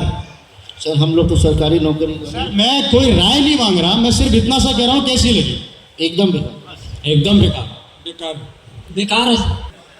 थोड़ी देर पहले तो बड़ी अच्छी लग रही थी हम लोगों को। है जी? महिलाएं, आपकी भी राय दे दो। सर आरसीएम नौकरी अच्छा है, सरकारी नौकरी अच्छा है। देखिए, मैं आपसे सिर्फ हाँ या ना में जवाब पूछ रहा हूँ, मेरे को राय नहीं पूछ रहा हूँ। हमारे हिंदुस्तान में ये बहुत अच्छी क्वालिटी भी मांगो तो फ्री में मिलती है। जिस सवाल का उत्तर पूछ रहा हूँ वो कोई नहीं देगा, पर घुमा फिरा के, वो होता है ना, सर्कल से घुमा के आऊंगा, सीधा नहीं आऊंगा। कैसे लग रही? बेकार। सरकारी नौकरी में भविष्य नहीं है, फ्यूचर नहीं है सर। पूरी जिंदगी वर्क करने के बाद हम जिसको हमारे बच्चों को सरकारी नौकरी के लिए आप दौड़ा रहे हो ना सर, आप आने वाले समय में अपने दिल पे हाथ रखकर सोच के देखिए कि उसके बैंक का बैलेंस, उसकी जिंदगी में कुछ उसको मिलने वाला नहीं है। और याद रखना, काम ऐसा करो कि 100 साल की भी हो जाओ, उसके बाद भी पैसा आता रहे। वेंटिलेटर पे भी लेट जाओ तो भी पैसा आता रहे। 150 साल के हो जाओ तो भी पैसा आता रहे। और वो दुनिया में एक ही कॉन्सेप्ट देता है, जिसका नाम है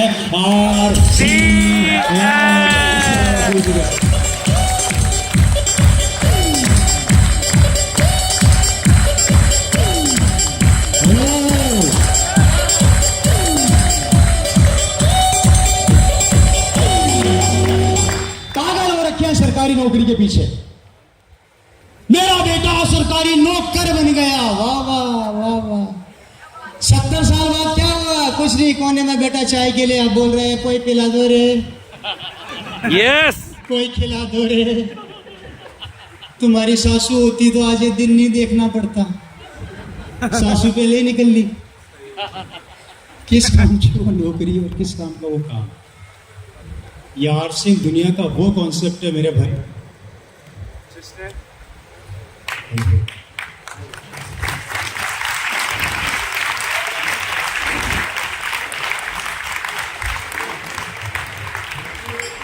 हेलो, आरसीएम दुनिया का वो कॉन्सेप्ट है जिसने उन लोगों के बारे में भी सोचा जिसे बोला जाता है कि जहाँ पर आदमी 70-80 साल का हो जाए, जिसे कोई काम नहीं देता, वहाँ पर आरसीएम उसका वेलकम करता है। ये दुनिया का वो व्यापार है, अगर वेंटिलेटर पर बैठे हो और डॉक्टर ने कह दिया 1 घंटा जीने वाला है, उस 1 घंटे में भी उस आदमी की ज्वाइनिंग करा लेना, काम स्टार्ट हो जाएगा। सिर्फ उसको मरते मरते फॉर्म फिल करना है, काम स्टार्ट किया भाई सी ओके। देखा आपने, 18 साल से ऊपर होने के बाद जिंदगी की आखिरी सांस तक हम आपके साथ खड़े हैं। लास्ट सांस में भी बोलोगे जाने वाला हूं, जल्दी एक बटन दबा, ये ले ये ओके। जबकि दुनिया के किसी भी फील्ड में चले जाना, किसी भी नौकरी में चले जाना, एक उम्र के बाद आदमी को कचरे की तरह उठा के बाहर फेंक दिया जाता है। चाहे प्राइवेट जॉब ले लो, चाहे गवर्नमेंट जॉब ले लो, और चाहे व्यापार ले लो। व्यापार के अंदर भी घुटने चल रहे हैं, तब तक घर में इज्जत है। जिस दिन ये चलना बंद हो गए, बिजनेस में भी कोई नहीं पूछेगा। बेटा बोलेगा बापू अब घर में ही रहो। लेकिन आरसीएम क्या बोलेगा? जब तक जिंदा हूं अकाउंट में देता उसके रहूंगा। दूसरे फायदे बताता हूँ। जो बहू पहले ये बोलती थी ना चाय के लिए कोने में बैठे रहो, अब वो बहू पता है क्या बोलेगी? अजी डैडी जी, पति को तो बाद में चाय पिलाऊंगी, पहले आपको पिला दूं क्योंकि बैलेंस तो उधर ही आ रहा है ना सारा। पूरी बुढ़ापे का जुगाड़ करके जाओगे, एंड मोमेंट तक न तो बेटा बेइज्जती करेगा ना बेटी बेइज्जती करेगी। हमारी पूरी जिंदगी हमारी इज्जत करेगी, हमारी रेस्पेक्ट करेगी, और जाने के बाद वो पैसा आप अपने बेटों को देकर जाओगे कि बेटा मैं तो चला, अब तुझे संभालना है। तूने बहुत मेरी सेवा करी। सेवा वो हमारी नहीं कर रहा, सेवा वो किसकी कर रहा है? समझदार हो, इशारा ही काफ़ी है। आप, मैं जानता हूँ यहाँ पर ऐसे लोग नहीं है, बाहर घूम रहे हैं, आप तो समझदार हो। बात समझ में आई? तो लाख गुना बेहतर है उस सरकारी नौकरी से। ये बात मेरे फादर को समझ में आ गई। मेरे फादर ने बोला कि सरकारी नौकरी से तो मैं बड़ा नहीं बन सकता, अब मुझे क्या करना है जिससे मैं बड़ा बन जाऊं। बोर तो नहीं हो रहा आप लोग? उनको एक बात समझ में आ गई थी, और वो हमेशा जब घर पे आया करते थे तो मेरी मदर से कहा करते थे मजा नहीं आ रहा, इससे बड़ा करना है। तो मेरी मदर एक बात बोला करती थी, पागल वागल हो गए हो क्या? 25,000 की नौकरी है, सरकारी गाड़ी है, सब कुछ है, इससे बड़ा क्या होता है? बोला हाँ इससे भी बड़ा। मैं एक्चुअली फेसबुक पे एक रील देख रहा था, मैं फेसबुक पर थोड़ा एक्टिव रहता हूँ। उसमें कोई फिल्म का ट्रेलर मैंने देखा था, वो बड़ा अच्छा लगा मेरे को। तो मुझे मेरे पिताजी की याद आ गई। वो झुकेगा नहीं। क्या है ये? क्या बोलता है वो ऐसे करके? झुकेगा नहीं सर। झुकेगा नहीं सर। तो ये पिताजी के साथ प्रॉब्लम था, झुकेगा नहीं। क्योंकि देखिए जो संघर्ष करता आता है ना उसको मजा आता है। वहाँ उनकी एक बात बहुत अच्छी लगती थी जो मेरे दिल पर छा गई, मैं आप लोगों को बताने जा रहा हूँ। मेरे फादर, डायरी में नोट करना, बहुत अच्छी लाइन है। मेरे फादर एक बात बोला करते थे, अगर जिंदगी में ओपी शर्मा कचौरी बेच के 25,000 रुपया कमा सकता है महीने का, तो ये ओपी शर्मा 25 लाख भी कमा सकता है। कितनी पावरफुल लाइन है, इसको समझो तो इसके अंदर बहुत डेप्थ है, बहुत सारांश है। आप महीने का 50,000 कमा रहे हैं, कभी 5 लाख की प्लानिंग करी? आप महीने का 2 लाख कमा रहे हैं, कभी 20 लाख की प्लानिंग करी? आप महीने का 1 लाख कमा रहे हैं, कभी 10 लाख की प्लानिंग करी? आप महीने का 10 लाख कमा रहे हैं, कभी 1 करोड़ की प्लानिंग करी?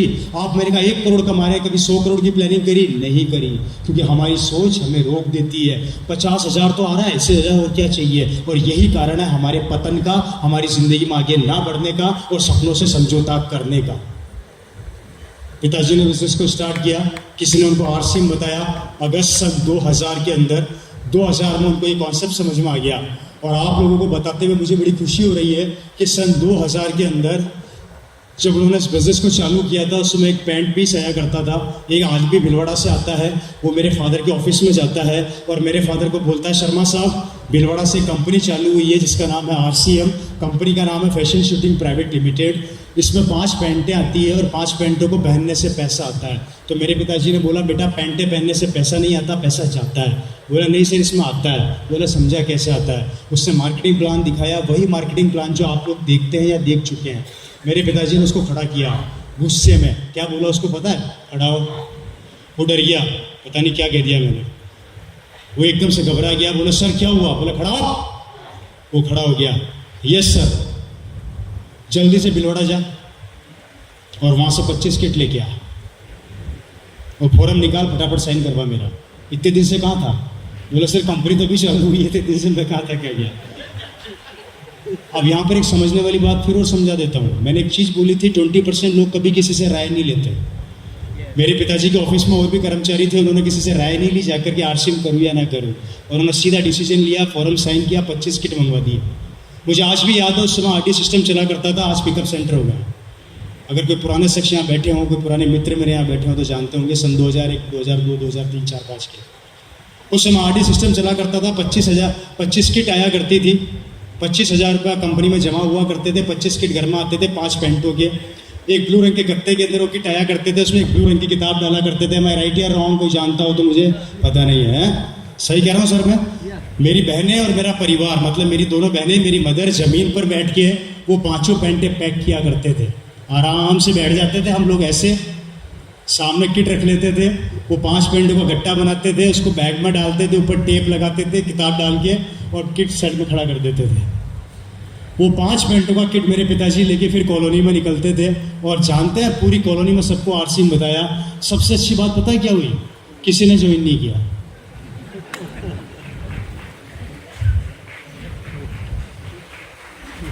और फिर वही बात लागू होती है, पिताजी बताते गए, लोग मना करते गए, वो बताते गए, लोग मना करते गए, वो जैसे बताते लोग मना करते, उनका एनर्जी लेवल बढ़ जाता था। अब तो करके दिखाऊंगा चाहे कुछ भी हो जाए। 250 किलोमीटर दूर कार लेके अपने दोस्त के पास गए, उसको जाकर बोला आरसीएम ज्वाइन कर ले। दोस्त बोला 4 दिन बाद आना। पिताजी बोले मैं भी तेरा गुरु हूं, 4 दिन बाद फिर पहुंच गए एग्जैक्ट टाइम पर। ये ले आ गया, साइन कर। 5 दिन बाद आना, 5वें दिन फिर पहुंच गया, ये ले आ गया। 250 किलोमीटर दूर, कितना किलोमीटर? फिर पहुंच गया, बोला फॉर्म साइन कर। नहीं, 6 दिन बाद आना। 6ठे दिन आ रहा हूं। पहुंच गए, फॉर्म साइन कर। जबरदस्ती फॉर्म साइन कराया। अब उसको बोला तेरी दुकान का शटर नीचे गिरा। वो बोला ये क्या कर रहा है? बोले समय दुकान चलाने का, तो शटर गिरा रहा। बोला गिरा, जल्दी से 4 आदमी मिला। पिताजी 4 आदमी से मिले, चारों ने ज्वाइन कर लिया। दोस्त बोला कमाल का धंधा है, जिसको बताया उसने कपड़े ले लिए। वाह वाह, क्या दुकान है, चल पड़ी। उस दोस्त को समझ में आ गया, पिताजी को समझ में आ गया। उसी शटर पर दुकान पर कोई और बैठने लगा। मेडिकल की दुकान थी उस दोस्त की, और वो दोस्त वही था जो बचपन में पिताजी के साथ कॉलेज में था। दोस्त को समझ में आ गया, पिताजी को समझ में आ गया, दोनों रवाना हुए। 1 साल के अंदर 2 लाख किलोमीटर गाड़ी अपने हाथ से ड्राइव करी। कितना? गाड़ी का नंबर था मारुति 800 RJ14 5C 1805। नोट कर लेना, आरटीओ में पता कर लेना। गाड़ी का नंबर क्या था? RJ14 5C 1805। गाड़ी ले ली, खरीद ली। 1 साल में 2 लाख किलोमीटर गाड़ी तोड़ दी, चला के। और वही दोस्त जिसने 3 बार बुला के वापस भेजा था, वो आज इस बिजनेस में एक लेवल पर है। जानना चाहते हैं दोस्त कौन है? यस, जानना चाहते हैं? यस। उस दोस्त का नाम है मिस्टर विजेंद्र सिंह राठौड़, जो इस बिजनेस के डायमंड है।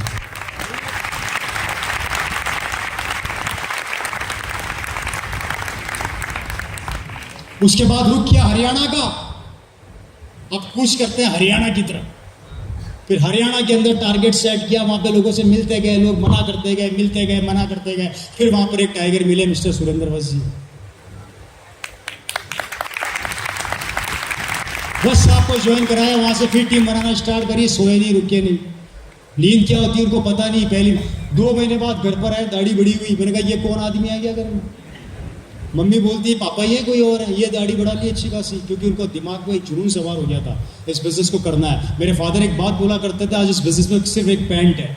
उन्होंने डायरी पर लिख दिया था कि आने वाले 10-15 साल के अंदर इसमें ऑनलाइन ज्वाइनिंग होगी।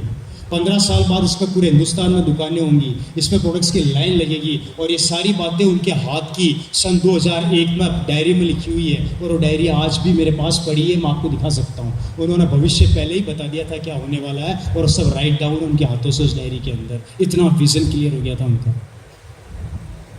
1 साल बाद मेरे पिताजी का 1 महीने का चेक था 1,27,500 रुपए का आरसीएम से। 1 साल बाद क्या इनकम थी? पहली एनिवर्सरी भिलवाड़ा, आरसीएम की पहली एनिवर्सरी भिलवाड़ा टाउन हॉल, 500 लोग, सबसे बड़ा चेक 1,27,000 रुपए। उसके बाद टिल टुडे आज तक कभी पलट कर पीछे नहीं देखा।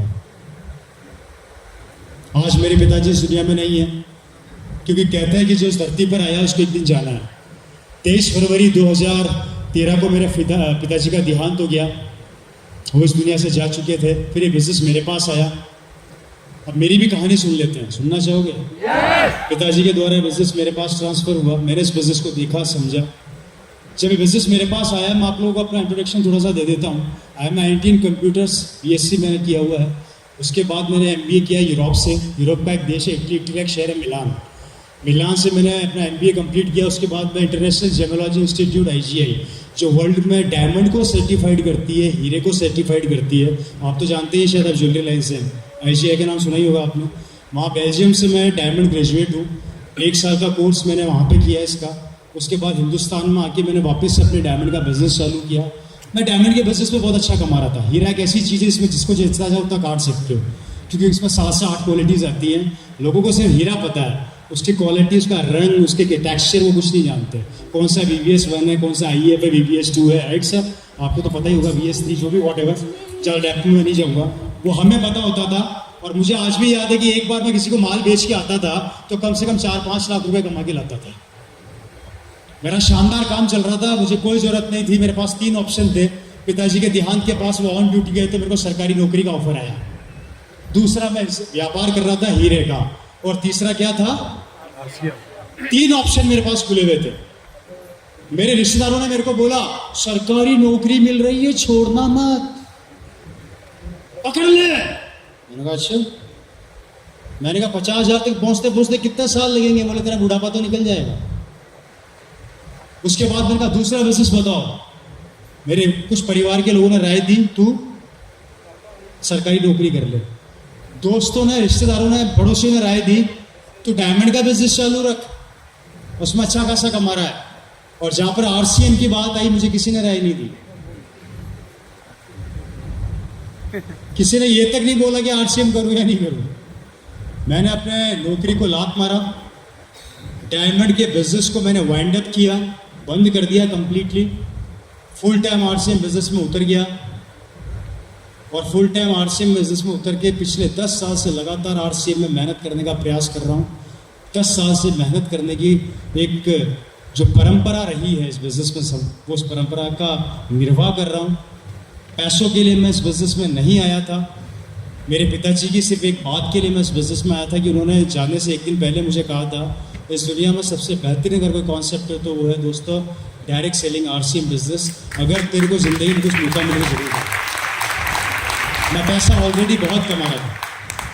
मैं इस बिजनेस में आया, मैंने बिजनेस चालू किया, लगातार दौड़ता चला गया। आज की तारीख में मेरे पास सब कुछ है। आज की तारीख में मेरे पास मेरी कॉलोनी का सबसे बड़ा बंगला मेरा है। इवन बंगला नहीं है, बंगले हैं। आज हिंदुस्तान की बड़ी बड़ी सिटीज़ में मेरी प्रॉपर्टियां हैं। आज मुझे खुद को नहीं पता कि मेरे पास कितनी प्रॉपर्टीज़ हैं। आप लोगों की इन्फॉर्मेशन के लिए बता देता हूँ, इवन मेरी बैंक का मैनेजर तक मेरे से परेशान है। मेरा अकाउंट जिस बैंक में, उस बैंक में मैं जाता हूँ तो उसका मैनेजर मेरे को बुला के पूछता है, इधर आ। आप बोलो 40 साल हो गए इस बैंक में मैनेजर की पोस्ट पर। आज तक इस बैंक के अंदर मैंने लाखों लोगों को आते हुए देखा है, बड़े बड़े बिजनेसमैनों को आते हुए देखा है। सुनना RCM की ताकत बता रहा हूँ। बड़े बड़े बिजनेसमैन इस बैंक में आके पैसा जमा कराते हैं और निकालते हैं। तू एक पहला ऐसा भूत है जो इस बैंक में आता है, सिर्फ निकालता ही निकालता है, जमा कभी नहीं कराता।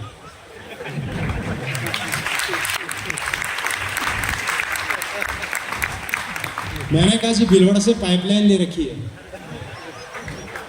6 तारीख को नल खोलता हूँ, बारिश होती है। यस! 6 तारीख को नल खोलता हूँ, बारिश हो जाती है। बोले इतनी बारिश? मैंने कहा हाँ इतनी बारिश। लेकिन कुछ लोग इतने निकम्मे होते हैं, कितना भी समझा लो समझ में, उनको छोड़ो और आगे बढ़ जाओ। यस! हम डिस्कस करेंगे, राइट सर? तो ये हालात है। आज मेरे पास सब कुछ है दोस्तों। जयपुर के अंदर मेरा कॉम्प्लेक्स का काम चल रहा है, लगभग 15 करोड़ की उसकी लागत है। 15 करोड़ के अंदर मेरा कॉम्प्लेक्स बन रहा है, जिसकी 6 मंजिल खड़ी हो चुकी है। मुझे कई लोग बोल रहे थे कि होटल बना लो, कई लोग बोल रहे थे कुछ और बना लो, लेकिन मैं उस कॉम्प्लेक्स के अंदर टोटल RCM ही खोलने वाला हूँ। आप लोगों को बता देता हूँ कंप्लीटली।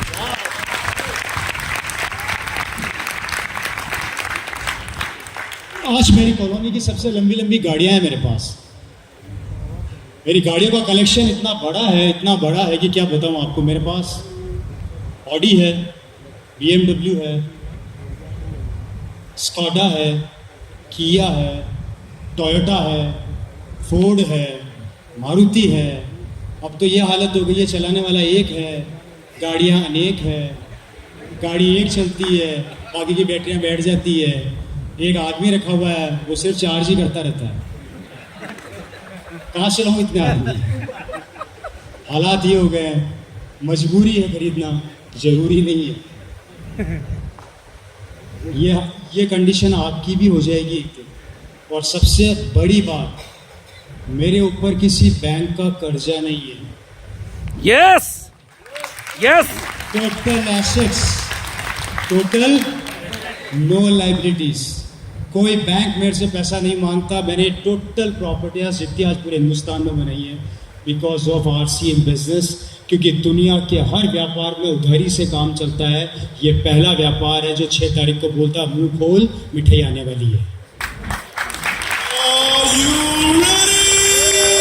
कि पैसा आपके पीछे पीछे दौड़ेगा।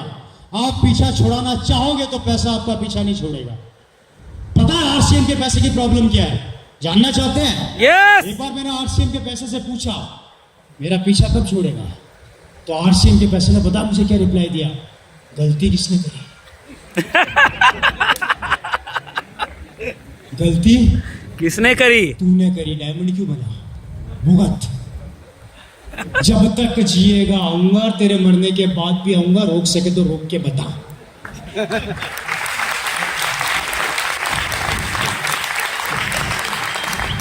ये जिद है उस पैसे की,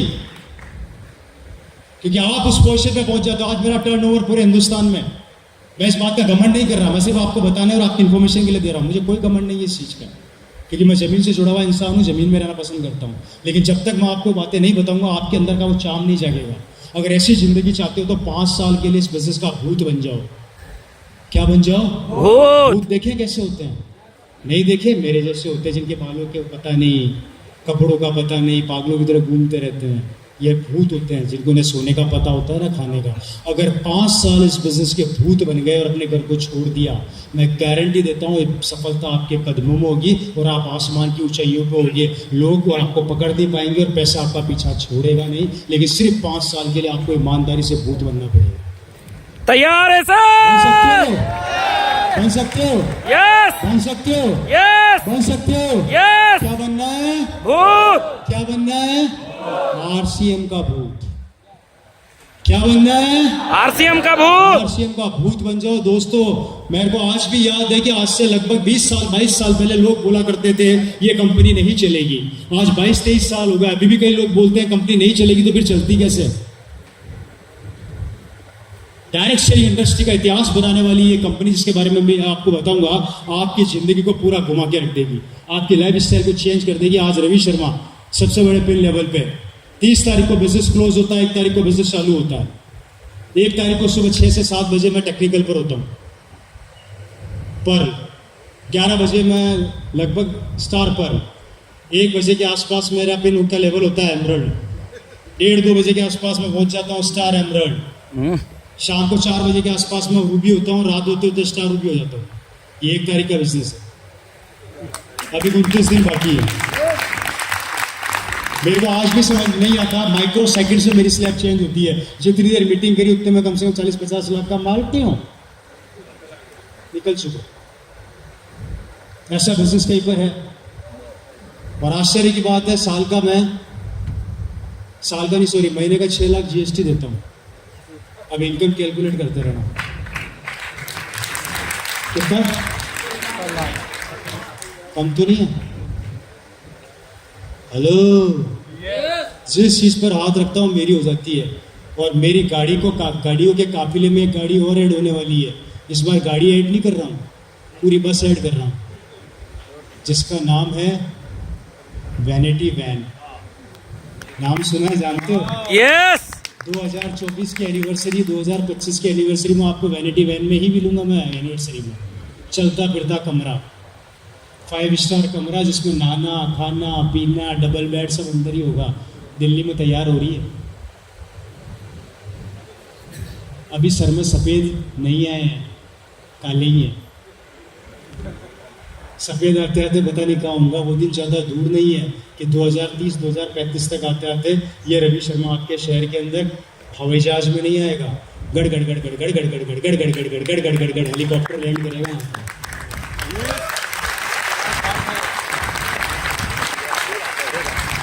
ये भविष्य आप लोगों का इंतजार कर रहा है दोस्तों। मात्र हिंदुस्तान के अंदर 2 करोड़ लोगों ने ज्वाइन किया। एक्टिव आईडी की बात करता हूं तो और भी कम है, राइट सर? Right sir. सही कह रहा हूं ना? Yes, sir. उसके अंदर ये हालात हैं, सोचकर देखो 138 करोड़ लोग आपका इंतजार कर रहे हैं, और अगर पागलों की तरफ भूत बन के चिपक गए ना तो वादा करता हूं आने वाले समय में मेरे को पीट करके आगे निकल जाओगे आप लोग। लेकिन वो जुनून पैदा करना पड़ेगा, रात को चैन से सोना बंद कर दो और 4 काम चालू कर दो। अगर ये 4 काम चालू कर दिए तो आपको जिंदगी में कोई नहीं रोक सकता। पहला काम, हमारे बिलीव लेवल को कभी कमजोर मत होने देना, क्योंकि लोग हमला करेंगे यहाँ पर। हमला करेंगे यहाँ पर आपके दिमाग में नेगेटिविटी डाली जाएगी। ऐसा थोड़ी होता है, ऐसा थोड़ी चलता है, ये तो फालतू की बातें हैं, यहाँ पर अटैक होगा। और अगर आपने इसको संभाल लिया, इस नेगेटिविटी को संभाल लिया, तो आप आगे बढ़ जाओगे। क्योंकि जब हमारे पर यहाँ पर हमला होता है तो हमारी बॉडी होती है पैरालिसिस। हमारी बॉडी को वायरस लग जाता है पैरालिसिस का, जो हमारी बॉडी को आधा कमजोर कर देती है, जो हमें आरसीएम के प्रति नेगेटिव सोचने पे मजबूर कर देती है। इसलिए पहला काम, जब भी कोई हमला करे अपने दिमाग की दीवार को इतना मजबूत कर दो कि उसका हमला टकरा कर निकल जाए, आपके अंदर ना घुसे। पहला चीज, अपने बिलीव लेवल को, अपने मानसिक सोच को कभी कमजोर मत होने देना। समझ में आ गई? क्लियर हो गया? दूसरा पॉइंट, कंपनी के ऊपर अपने बिलीव लेवल को कभी कमजोर मत होने देना।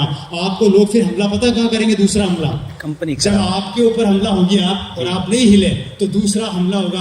अब ये सारा हिल तो रानी है, कंपनी भाग गई तो अब ये है आपका दूसरा हमला।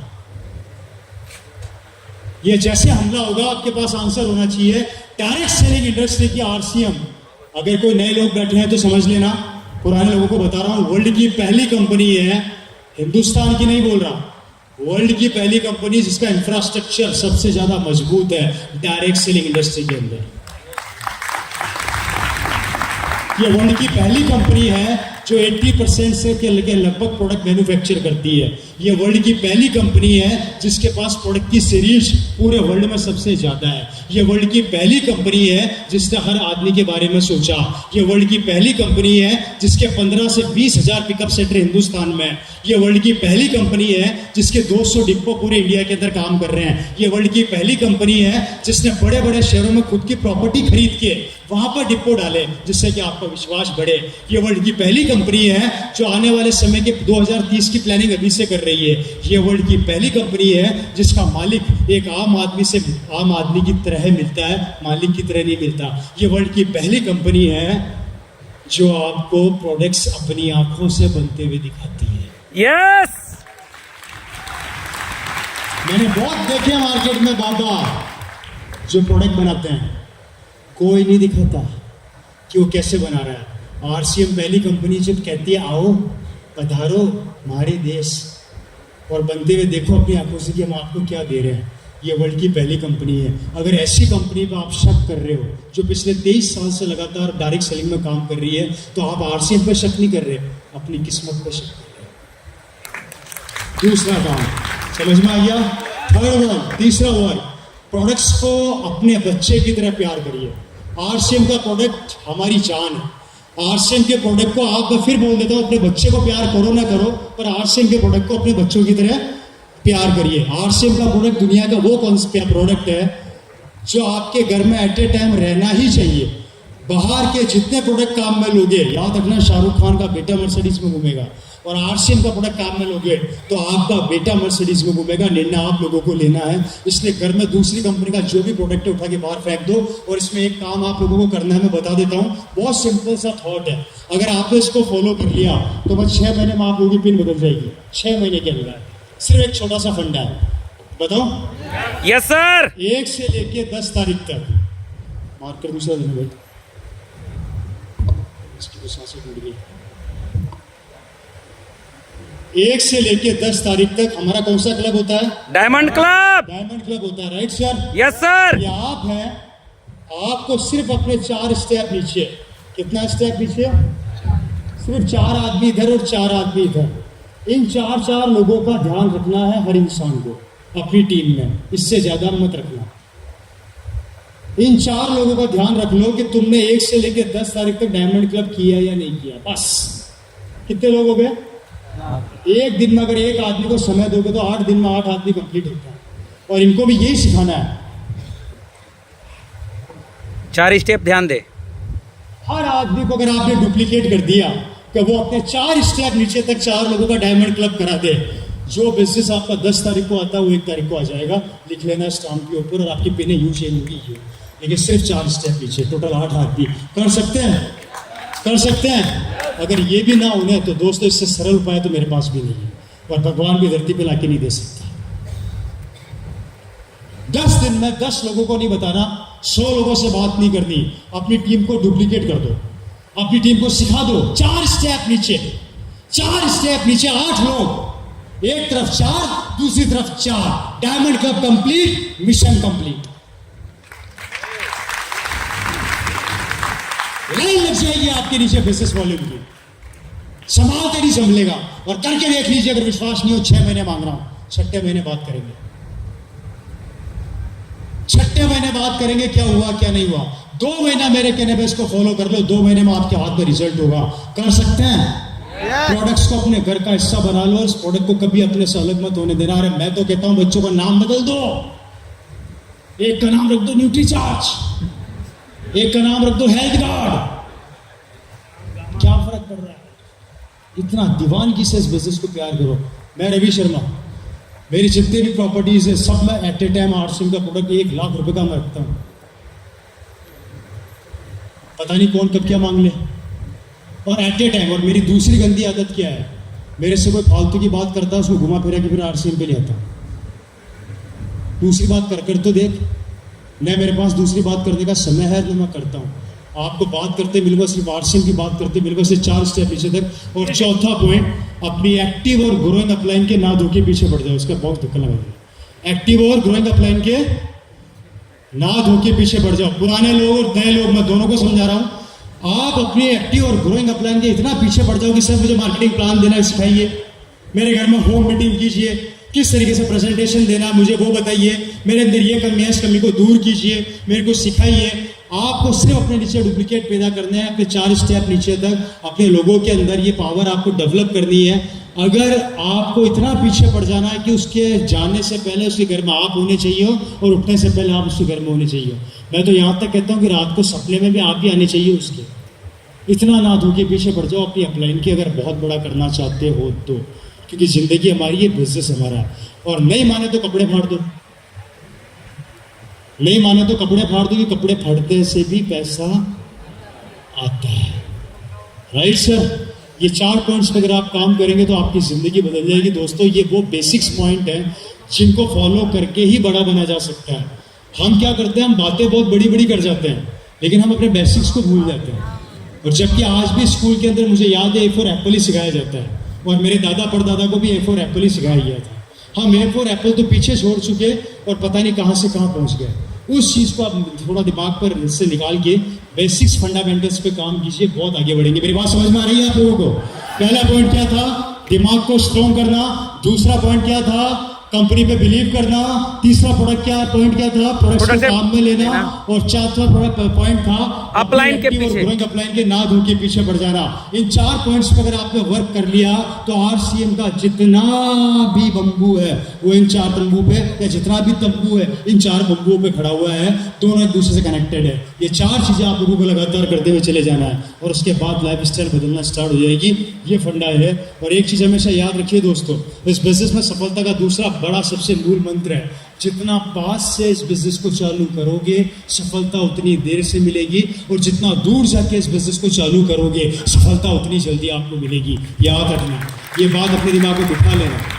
वाराणसी में बिजनेस करोगे सफलता आसानी से नहीं मिलेगी, एक लेवल पे आके टक जाओगे, सेचुरेशन पॉइंट आ जाएगा। लेकिन जैसे आपने अपने यूपी को छोड़ के महाराष्ट्र, राजस्थान, हरियाणा, पंजाब, केरला इन पार्ट्स में चले गए, उधर आपका बिजनेस डेवलप होगा।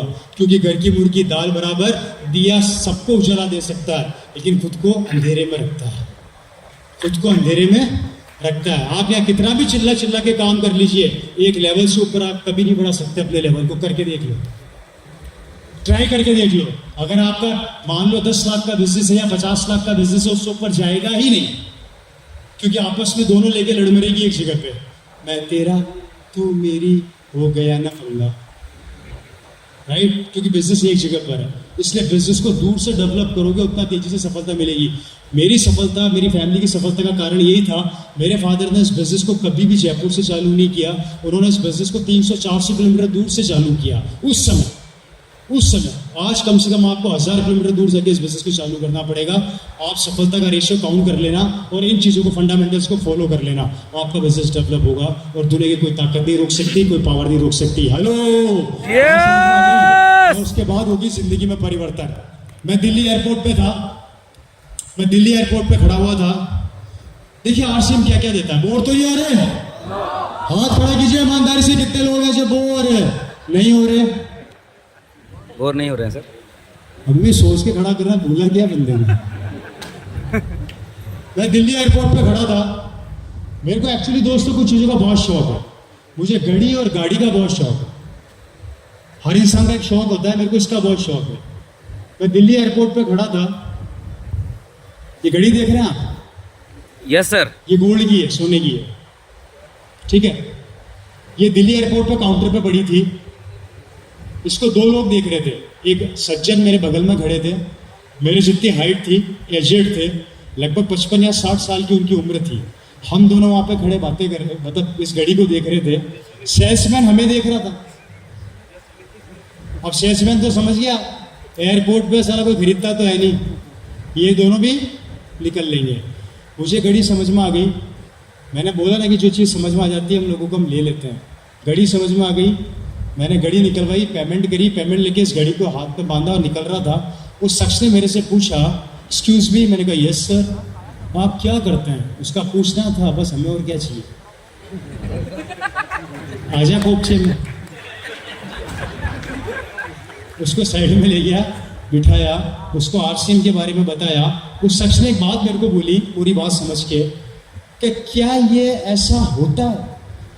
मैंने कहा सर होता है। बोले मैं बिलीव नहीं करता। मैंने कहा सर आप बिलीव करें ना करें उससे मुझे फ़र्क नहीं पड़ता, लेकिन ऐसा होता है।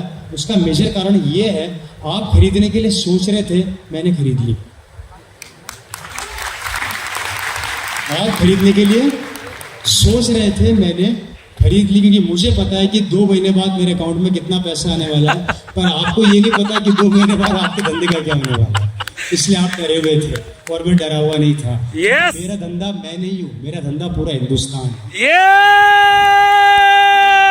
आ रही है बात समझ में? yes! ऐसी 20 घड़ियाँ हैं मेरे पास और एक भी घड़ी 1.5 लाख से कम की नहीं है। कितनी घड़ियाँ हैं? 20। कैलकुलेशन कर लेना कितने का माल हो गया। ये पावर है सिस्टम की। ये मैं आपको ताकत बता रहा हूँ, जिस चीज पर हाथ रखोगे आपकी हो जाएगी। क्या हुआ सर? देख रहे हैं, घड़ी देख रहे हैं सर। अच्छी नहीं है ये चीज है दोस्तों, ये पावर है सिस्टम की, कि आप जिस चीज पर हाथ रखेंगे एक दिन आपकी हो जाएगी। और कल्पना करके देखिए उस दिन को महसूस कीजिए मेरे शब्दों में। आप सोचिए कि आप रवि शर्मा है, आप मार्केट गए, आपकी बीवी ने आपको ये बोला कि सुनिए मेरे को सेट दिला दीजिए सोने का। आपने कुछ नहीं सोचा, सीधा दुकान में घुस गए, उसने 10 लाख का सेट दिला के लिया है। कैसा लगेगा उस समय आपको? जबरदस्त। आपकी बीवी पता क्या बोलेगी? ये है मेरा पति, ये है शेर दिल मेरा पति, जिसने 1 सेकंड में मेरे लिए इतना कुछ कर दिया। उस समय जो आपके दिल में विचार आएगा ना, लोग तो कहते हैं कि 56 इंच का सीना, उस दिन आप महसूस करोगे 56 इंच का सीना आज है। यस। कारण सोचना नहीं पड़ेगा कि क्या लेना है और क्या नहीं लेना है। ये ताकत है इस बिजनेस की, ये पावर है ये सिस्टम की, क्योंकि ये सिस्टम एक दिन आपको इतना देने लग जाता है, इतना देने लग जाता है, खत्म होने का नाम नहीं लेगा। सिमिलर थॉट मुझे कई लोग मिलते हैं जो बहुत बड़े बिजनेसमैन हैं। वो मेरे से बातें करते हैं कि सर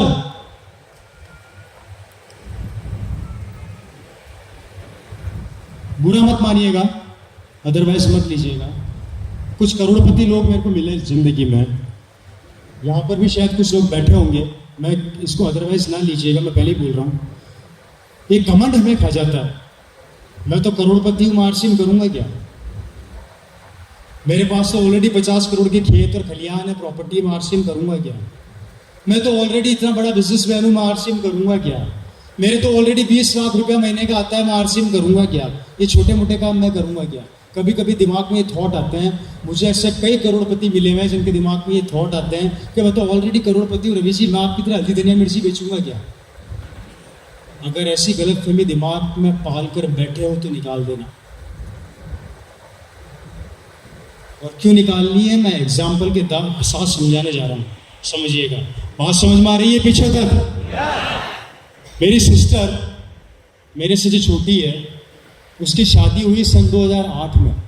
कब शादी हुई उसकी? 2008 में। 2008 में उसकी शादी हुई।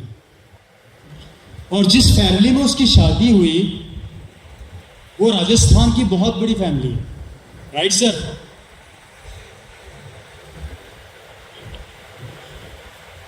इसको हटाना।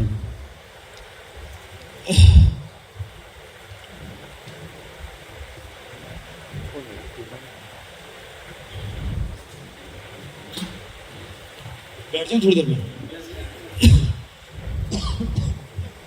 वो राजस्थान की बहुत बड़ी फैमिली है, राइट सर? मैं आपको बता देता हूं, आप गूगल में सर्च कर सकते हैं। वो कहावत है ना कि आस कंगन को फारसी किया, फास कंगन को आसी किया। झूठ मैं बोलता नहीं हूं। उनके खुद के 5 स्टार प्रॉपर्टीज है। मेरी सिस्टर जिस घर में शादी, उनका होटल है 5 स्टार डिलक्स जयपुर के अंदर। ऐसे 4 होटल जयपुर में है। यूरोप के 25 कंट्री, यूरोप जो हमारा द्वीप है उसमें ऑलमोस्ट 25 कंट्रियाँ आती है। 25 के 25 कंट्रीज में उनका डायमंड्स का, कारपेट्स का बहुत बड़ा बिजनेस है। मेरी बहन का जहाँ शादी हुई, इस परिवार का टर्नओवर है लगभग 2000 करोड़ का। कितना टर्नओवर है सालाना? 2000 करोड़ के आसपास का उनका टर्नओवर है। 5 स्टार डिलक्स उनके होटल है। एक होटल का नाम मैं बता देता हूँ, आप गूगल पर सर्च कर लीजिएगा, होटल शिव विलास पैलेस जयपुर, अगर नाम सुना होगा। बहुत बड़ी प्रॉपर्टी है, वो मेरे सिस्टर के हस्बैंड की है। ज़्यादा बड़ी प्रॉपर्टी नहीं है, 30 बीघा में बनी हुई है। खुद का हेलीकॉप्टर है, वहीं पे रहता है। 70 कारें एट ए टाइम उनके वहाँ खड़ी रहती है, 70 कार्स। सबसे सस्ता रूम है 35,000 रुपये एक रात का, और सबसे महंगा रूम है 7 लाख रुपए एक रात का। गूगल सब बोलता है। 40 किलो गोल्ड का अर्क उसमें चढ़ा हुआ है उसकी सजावट में।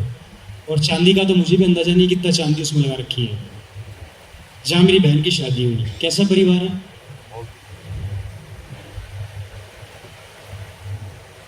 छोटा है, ठीक ठाक है।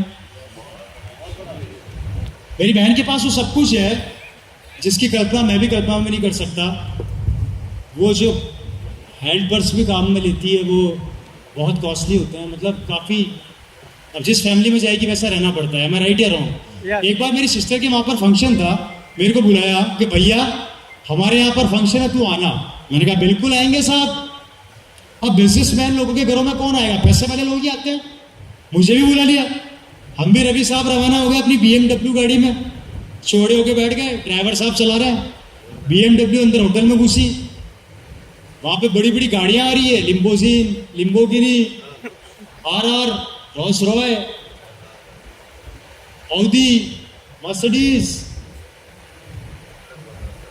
मैंने कहा यार हार्ड है भैया, ऐसा बड़ी पावरफुल चीज है। मतलब अंदर चले गए। आपने कभी देखा बड़े बड़े जो फंक्शन होते हैं या कि पार्टीज होती है पैसे वालों के, राउंड टेबल होती है, देखा आप लोगों ने? और राउंड टेबल पे हम लोग बैठ गए, वहां पे कुछ जानकार मेरे मिल गए, पैसे वाले दोस्त की शादी में हम लोग मिले थे। तो मेरे को पूछा, और रवि कैसे हो? मैंने कहा बढ़िया सर, क्या चल रहा है भाई?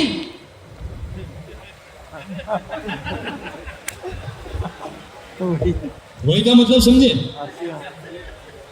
मैंने कहा हाँ वही वही। चल रही है क्या? थोड़ा दूर थे।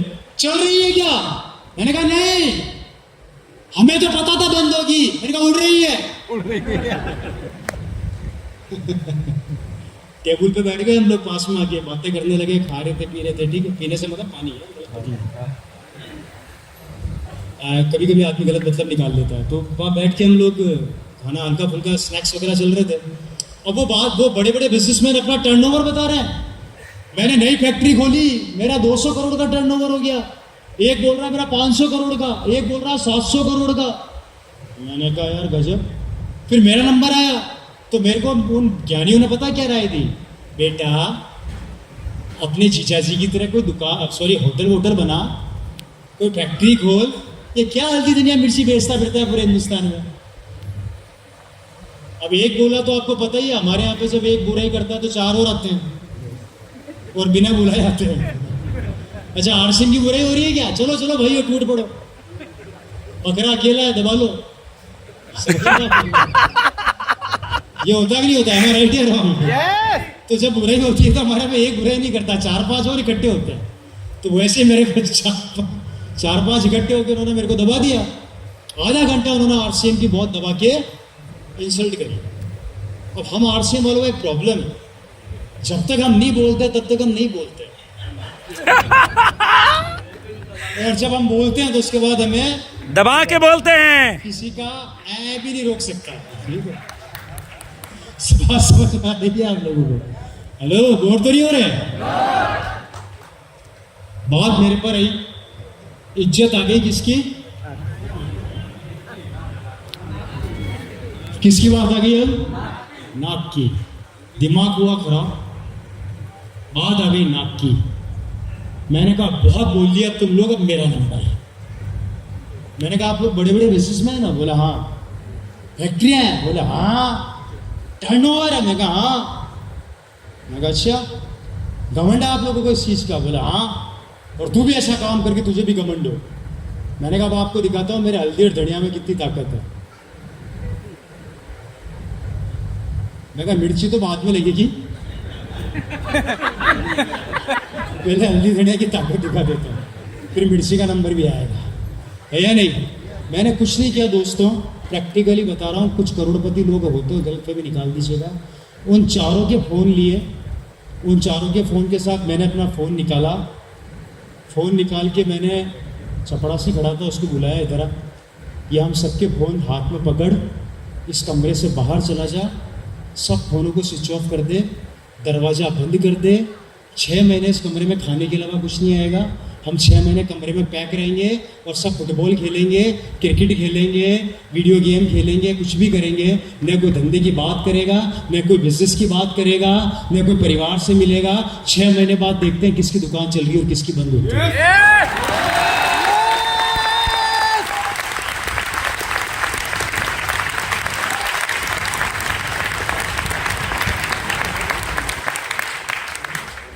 अब पता लगेगा किसकी मिर्ची तेज है, किसके धनिये में दम है।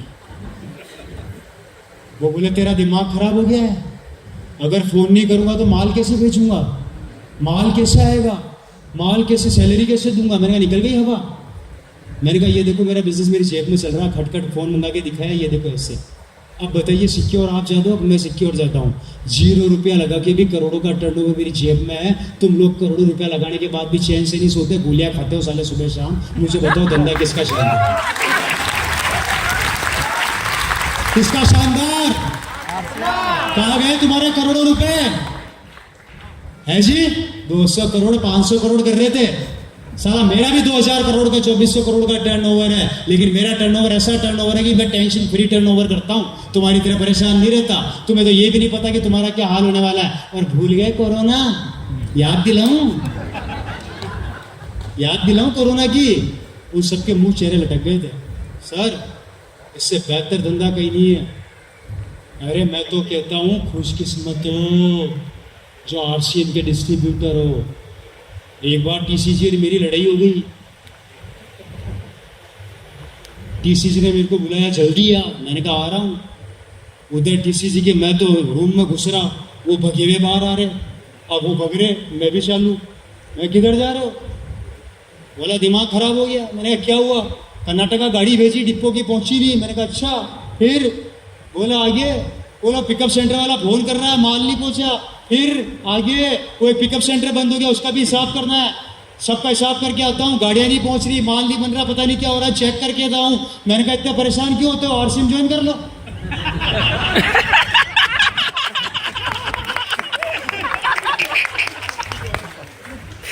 इतने परेशान क्यों होते हो, आरसीएम ज्वाइन कर लो। क्या बकवास कर रहा है? मैं सही कह रहा हूँ। टेंशन किसको है कि मेरे को माल किसको बढ़ाना है, कि मेरे को फैक्ट्रियां किसको खोलनी है। बोले मेरे को, मेरा क्या 6 तारीख को अकाउंट में पैसा आता है, धंधा वो करो ना। मैंने जल्दी से सौरभ जी का फॉरम लगाओ और आपका फॉरम लगाओ।